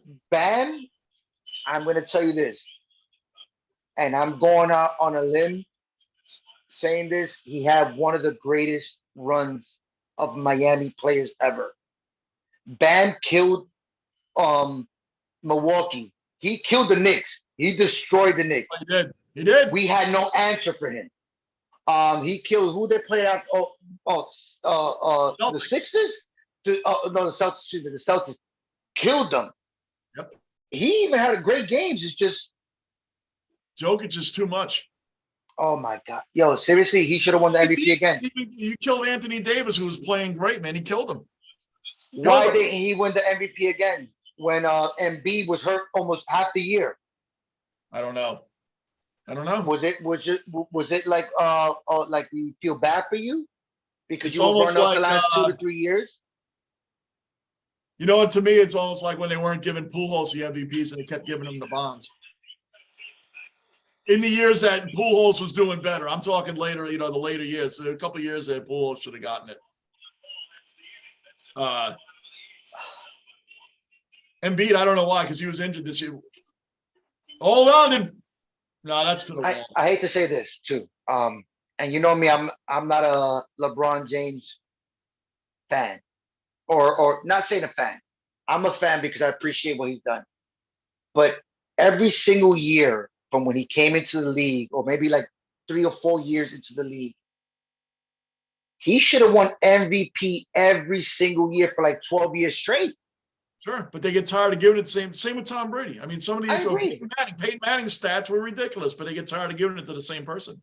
Yeah. I think that's why they didn't give LeBron it James, remember when he left Cleveland, what they do until they got Kyrie, if I'm not mistaken, nothing. they were Right back to being the Cavs before. they were cellar dwellers. Horrible. Yeah, they were cellar dwellers. They were horrible. You know, and then I think they drafted Kyrie from Duke, if I'm not mistaken. And then after that, LeBron went back, but LeBron, and once again, you know me, I'm not a LeBron fanatic, but he should have won MVP every single year until Curry came in. Who was the other guy? The guy that played. It'll come to me. While you're thinking of it, Chico said sucks because we lost Hero and Oladipo. Oladipo's been hurt every year since he played for the Pacers. I never even think about Oladipo. No, he was hurt. Yeah, he was hurt too. He's always hurt. He's hurt all the time. Losing Hero was big because that dude can shoot. That kid can shoot. Gardini says, I'm not ripping Jimmy by any stretch of the imagination, but it was fairly obvious how he was moving on the offensive end and defensive end after that ankle injury. He was 80%. The ankle, yep. People are trashing him and should be ashamed of themselves. GB, has anyone mentioned the Hawks beating Brisbane? I did a whole video on that today, GB. You didn't look at it? Look at it. I heard Jokic smiled when he heard the news. Oh, sure. Yeah, the Hawks beating Brisbane, man. I did a video on that, man. I did a whole review. Check it out. Mr. Marine, 6-1 Vegas. Panthers about to go down too, man. Mr. Marine, yep. Chino says Kobe got a lot too. Well, he said about Kobe? Chino said Kobe got robbed, I guess, of MVPs a lot too. Oh, I agree too. Yep, I 100% agree. Sure he did. You know, it's funny when people have talked about it like KD's better than LeBron. I'm like, are you talking about like shooting? Because he's not even in the same stratosphere the leader that LeBron is. It's a ridiculous, dumb. Just say you hate LeBron before you say KD's better than him. Because I agree with that. It's not even a discussion. Because what team did KD bring besides the two that he won with Golden State? Right. What team did he carry on his back to the finals? Yo, the Thunder. They had a squad. Think about it. They had him. They had Westbrook. They had hold on. They had Westbrook. Russell Westbrook. Yep. Harden. And they had Ibaka, Harden. If you can't beat him, join them. 3-1 lead to the Warriors, who was mainly Klay Thompson pulling him out. KD did nothing in Game 5 and 6, and then he went to the team that he couldn't beat. After mocking LeBron for going to Miami, when people years later act like that Miami team was equivalent to the Warrior team that KD went to, which it wasn't. They remind me of the Sacramento where they had Chris Webber, Sabonis, Mike Bibby, that the ball just came to Robert Horry in Game 7. It just rolled to him, and he just took a three and bang. On his back. Yep, you're right. GB, good to see you, my friend. Yeah, that was crazy. I just think that people that do that with KD are just. I mean, look at what the Celtics did to him last year in the playoffs. Shut him down. We're just gonna trap KD and let the rest of the team try to beat us. He couldn't work his way around it. People say, well, Nash got out-coached. No doubt Nash got out-coached. But when you say KD's better than LeBron, LeBron would have made his own way around that. He wouldn't have waited on a coach. And it does suck that KD has a size 13 instead of a 12.5 because that 3-pointer was. I know. You can't fight. But we always say sports is a game of inches, especially in baseball. Sure. Games of inches. Sure. And sometimes at the goal line in the NFL. It's true. First downs, it's all a game of inches. That's like when Seattle passed instead of running against the Patriots. They couldn't stop Marshawn Lynch. And you go past the ball, the goal line. Like, I still don't understand that. Wandy Peralta now, there's 2 men on for the Mets. Alvarez is up, bottom of the 8th, nobody out. First and second, nobody out. Or let's just say Atlanta versus the Patriots, up 28-3 in the fourth quarter, I think, if I'm not mistaken. And they start playing, and I know what we hate the most in football, John. What defense we hate the most, John? Oh, prevent defense. Prevent defense. Prevent yourself from winning more times than not. Amen. Amen. Prevent yourself from winning more. Go away from what's been working. That's why I did love Rex Ryan when he coached the Jets in the championship game years. He just kept his foot on the gas. He said, man, it's been working. Why am I going to take away the blitz and give Brady or anybody else underneath like the Bengals did in the 88 Super Bowl? Give Joe Montana time to throw the ball now. Oh, let me pick you apart the whole way down the field? Great. Why do you go away from what's working? It makes no sense to me. Prevent defense is the worst defense. I'm going to let you score. Right. But I hope you run enough time off the clock. Flex, back in the basement. What have I missed? A lot. It's 7-6 Yankees right now, bottom of the 8th inning. The Mets have 2 runners on, nobody out. The Mets and Yankees can't score runs against anybody else but each other. Alvarez looked like he ground to a double play. There's one, and no, he's safe. Alvarez beat it. Yo, he can run. Whoa, man, I just found that out. He can run. That kid can run. Now there's runners on the corners. Boy, man, Alvarez can really run because that was a bang-bang play. Volpe to Torres. I can't even say he was slow on the turn. That was when I said Buster Posey, I was saying it because this kid hustles every single play. He runs it out. He hits whatever he needs to do. He does it. He runs it. I ain't gonna say Joe Mauer because he was a big bust. Oh, catcher for the Twins? Yeah. Then he got injured. He started getting injured. I ain't saying Joe Mauer. I'm saying Pudge Rodriguez or Buster Posey. That's who I'm. His defense is awesome. You know how many outs he got throwing to first base? When the runner's taking a lead, I think he has 4 this year. 4. I'm sorry, Lou. I have paid attention to what you were saying. I was looking at. I was saying that his defense is awesome. Like he has thrown out, I think 3 or 4 players that have taken Alvarez. At first base. Jeff McNeil's up right now, and I was watching that, and you were talking. I didn't pick up the name you were talking about, Alvarez. Okay, I got you. Yeah, the kick and rake. Well, you got first and third, 1 out. Let's see. We need a double play here, man. For a catcher, he can run. And he just walked. Did he hit him? Did he hit McNeil? He sure did because it was 0-1, and now he's walking to first base. He must have hit him. Now Lindor's coming. Bases loaded. Here it goes. Here it goes, Johnny. Hold on. Let me tell you something here. Giardini had something here and I just lost him on it. Something about Pau Gasol. Oh, there it is. Until Pau arrived, Kobe did not deserve MVP. He was the constant 7th and 8th seed while being inefficient volume score. Not to mention he blew a 3-1 lead overall for Cobb, but he was for Kobe, but he was overrated. Who was overrated? Ow. LeBron missed the 3 at the end of the game 6 regulation by back rimming. If he hits that, his narrative is switched. Game of inches, man. I don't think LeBron's narrative will ever be switched because of the debate. And I don't think that we will ever call Kobe Bryant overrated. I don't know if he's calling Kobe. That's what I'm asking him. Is he calling Kobe overrated? Let me read that again. Until Pau arrived, Kobe did not deserve MVP. He was the constant 7th and 8th seed while being inefficient, efficient volume score. Okay. Not to mention he blew a 3-1 lead. All love for Kobe, but you are calling Kobe overrated. Oh boy, that's a tough. One thing I'm going to say is this. Take it away. If Kobe wasn't on that team, how many wins will the Lakers have won that year?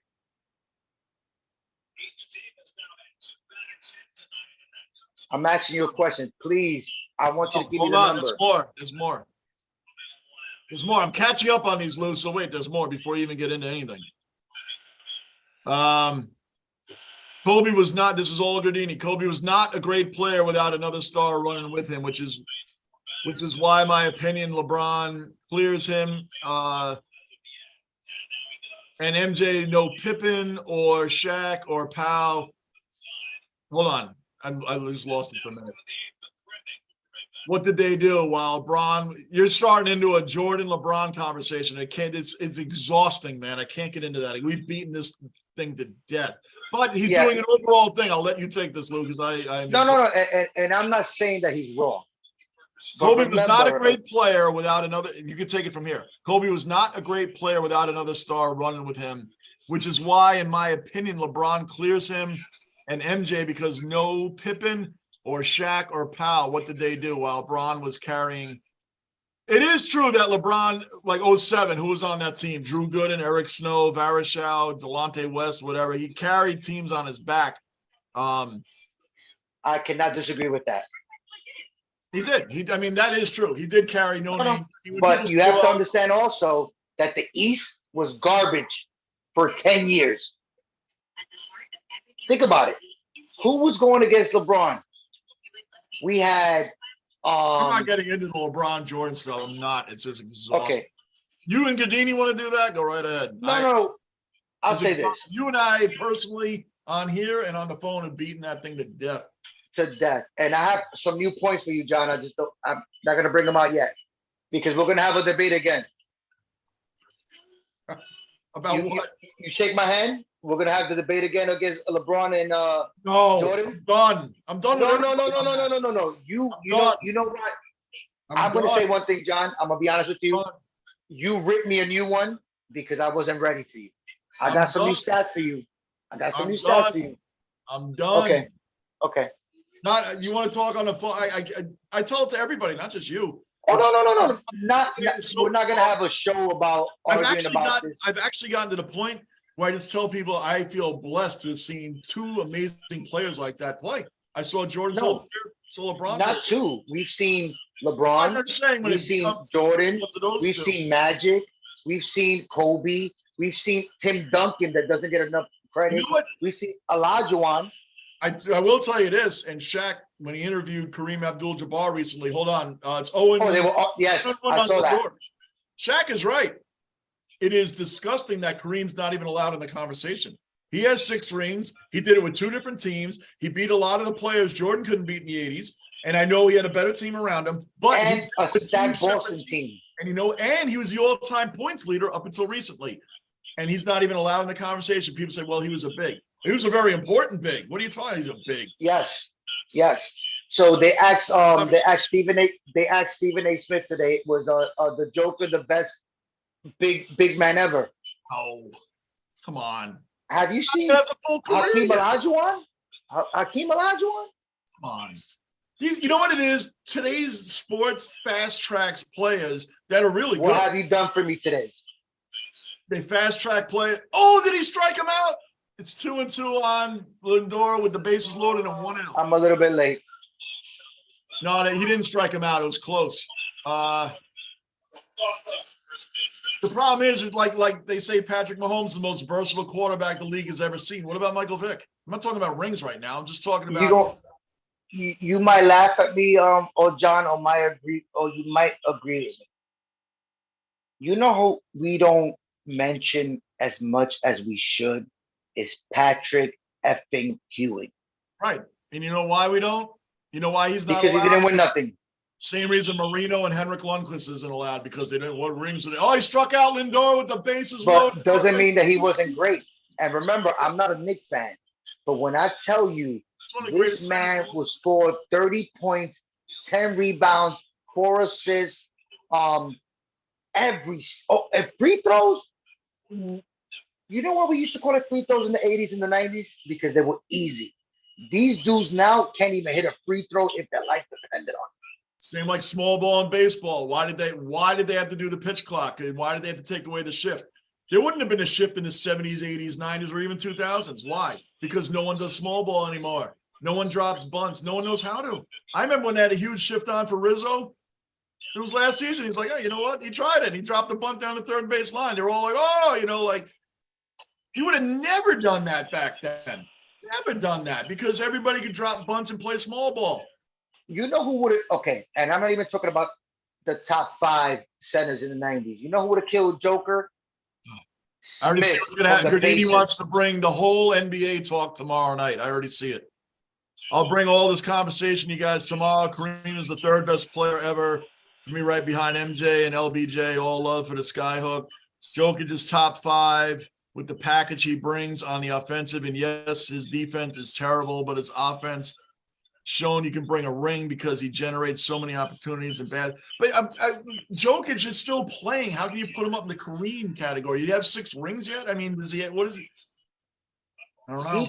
He can't even hold Steve Smith's jockstrap. I can't put Jokic in these guys' category yet. They haven't retired yet. His career's not over yet. Sabonis. This is a long game. Yes, it is.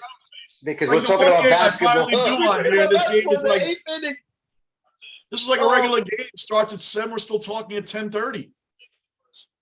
I'm not doing a whole tomorrow night on here and MJ LeBron debate for 3 hours during a baseball. We'll stop the basketball. Oh no, Jokic not even top 5 centers of all time. Oh, definitely not. I agree with that. Maybe not even top 10. I already see where this is going. I'm not doing a LeBron. We'll leave it there. This will be another discussion.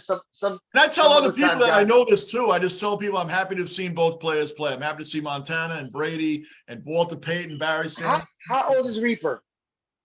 Reaper, how old are you, Reaper? He's 20, 21. Oh, okay. That's why. I'm not doing the whole. I'm not doing. No, Reaper. I promise you, Reaper. I'm not trying to disrespect you in any ways. But when you have not seen the 90s and the mid 80s centers, you will never understand what they went through. Highlights don't count. Like watching Lawrence Taylor on a highlight, you can't appreciate Lawrence Taylor unless you really saw him.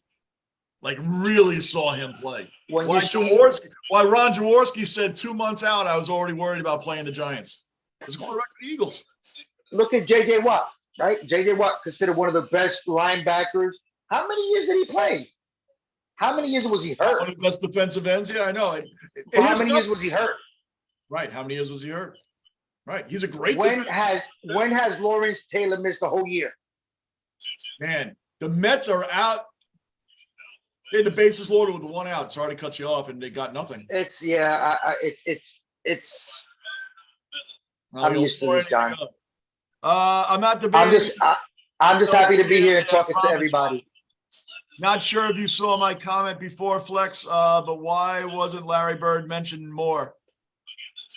Larry Bird's one of the top elite players of all time. He's just, to me, he's not in the LeBron Jordan kind of thing. I mean, he is and he isn't. I mean, he's a great 3-point shooter, but an all-around player. No. We're talking about all-around players. I think he came in an era where it didn't do him justice. The beginning of his career. Larry Bird was amazing, but you could put argue him in it. You could argue him in it, of course. I'm going to argue for him. going to argue for him, John. This dude used to tell players, "You're not scoring more than 10 points, and I'm going to drop 40 on you, and you're not going to stop me." And he would tell them every single play that he was going to do, and they couldn't stop him. He would. He'd come out of a huddle, like you see the things on him. Dominique Wilkes said he'd come right up to me. "Hey, man, we just had a huddle. I'm going to be in the corner. They're going to pass me the ball. I'm going to give you time to get down there. I'm going to put it right on. And I'm going to shoot it in the corner. And I'm telling you I'm going to shoot it in the corner. And they couldn't stop him." He would tell them the exact play. I ain't lying to you, and it's going to happen. Well, even at the All-Star game, which one of y'all's finishing in second place? The 3-point contest, right? During the was it the Last Dance? There was the most important part for me was when Magic Johnson and Larry Bird, when they went to do the Olympics. And Jordan says, "Hey, I'm gonna whip all your behinds."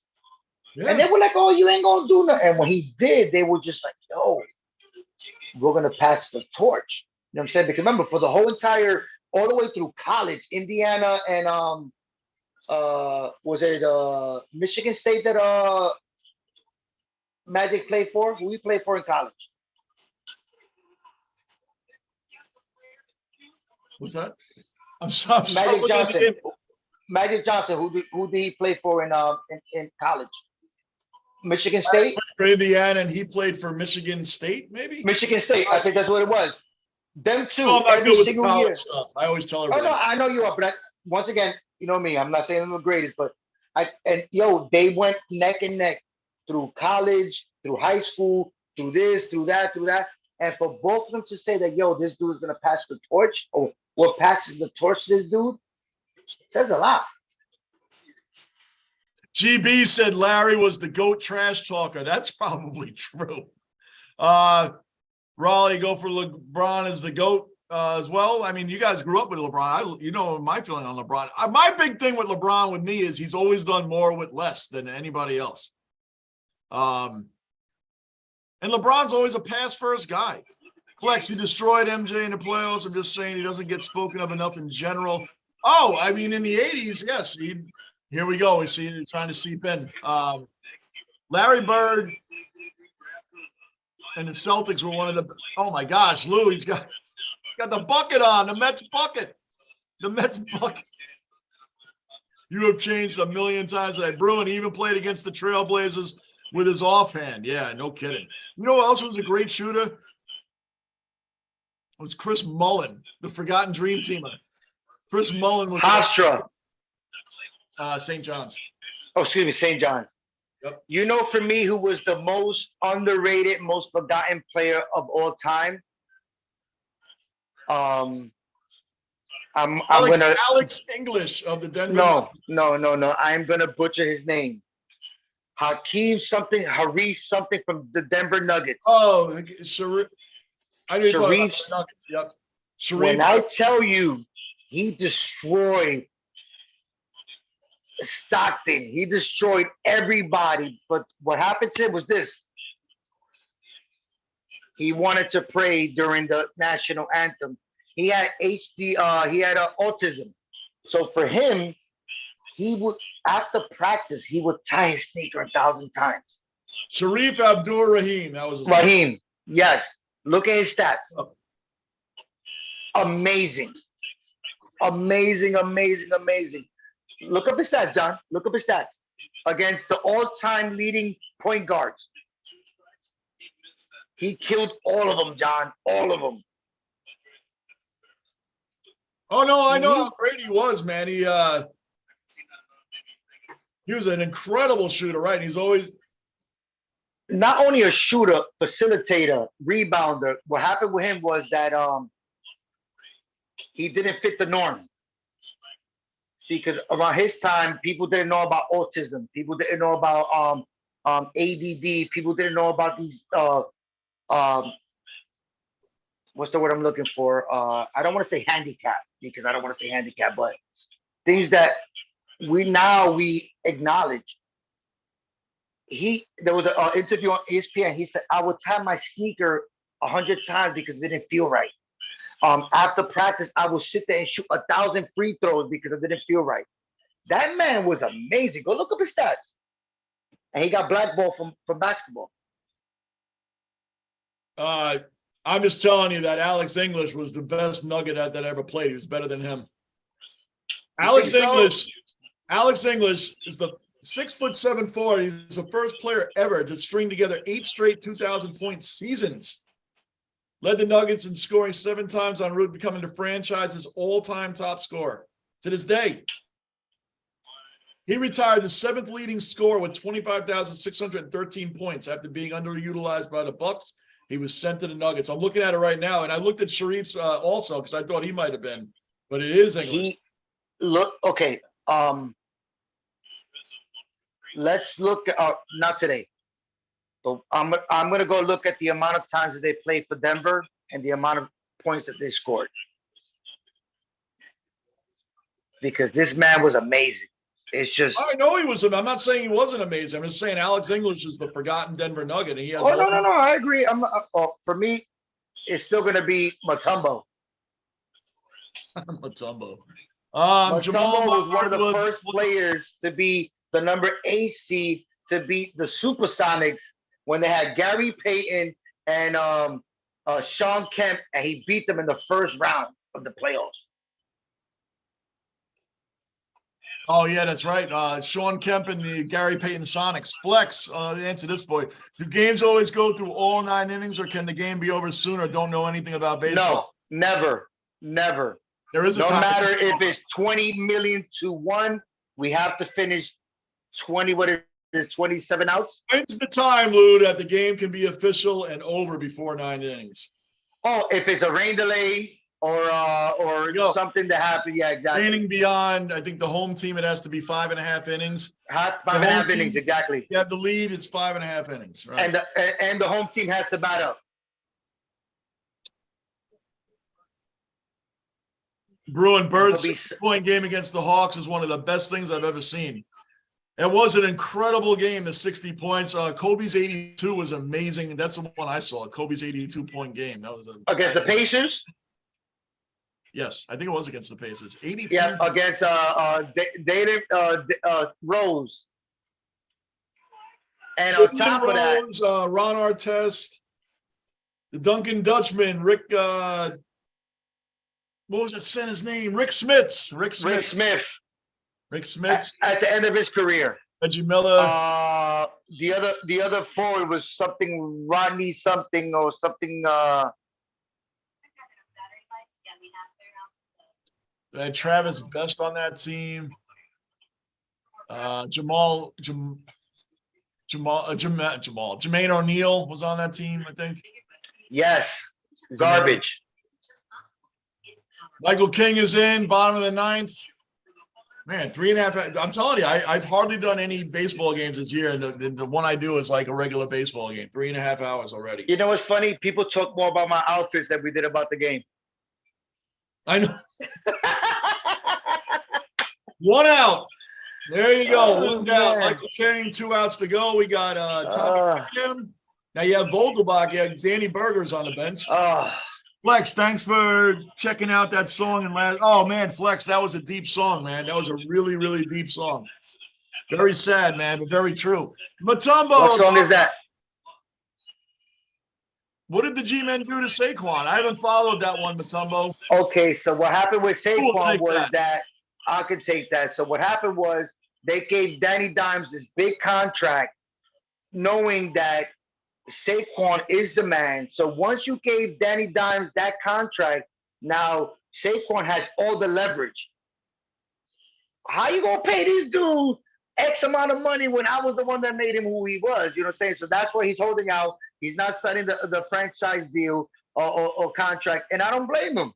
Because you know what's sad? Go ahead. No, you go ahead. I'm just saying, you know what's sad is it's not even. Barkley just unfortunately has landed in the era of where the NFL has this weird, and media's run along with it, that running backs don't matter anymore. That we can do running backs by committee on every team. That's what the NFL has fallen into. Danny Dimes has only had one good season. Do not deserve big contracts. Ezekiel Elliott getting that big contract, they think they don't. Garbage. That was garbage. It is garbage.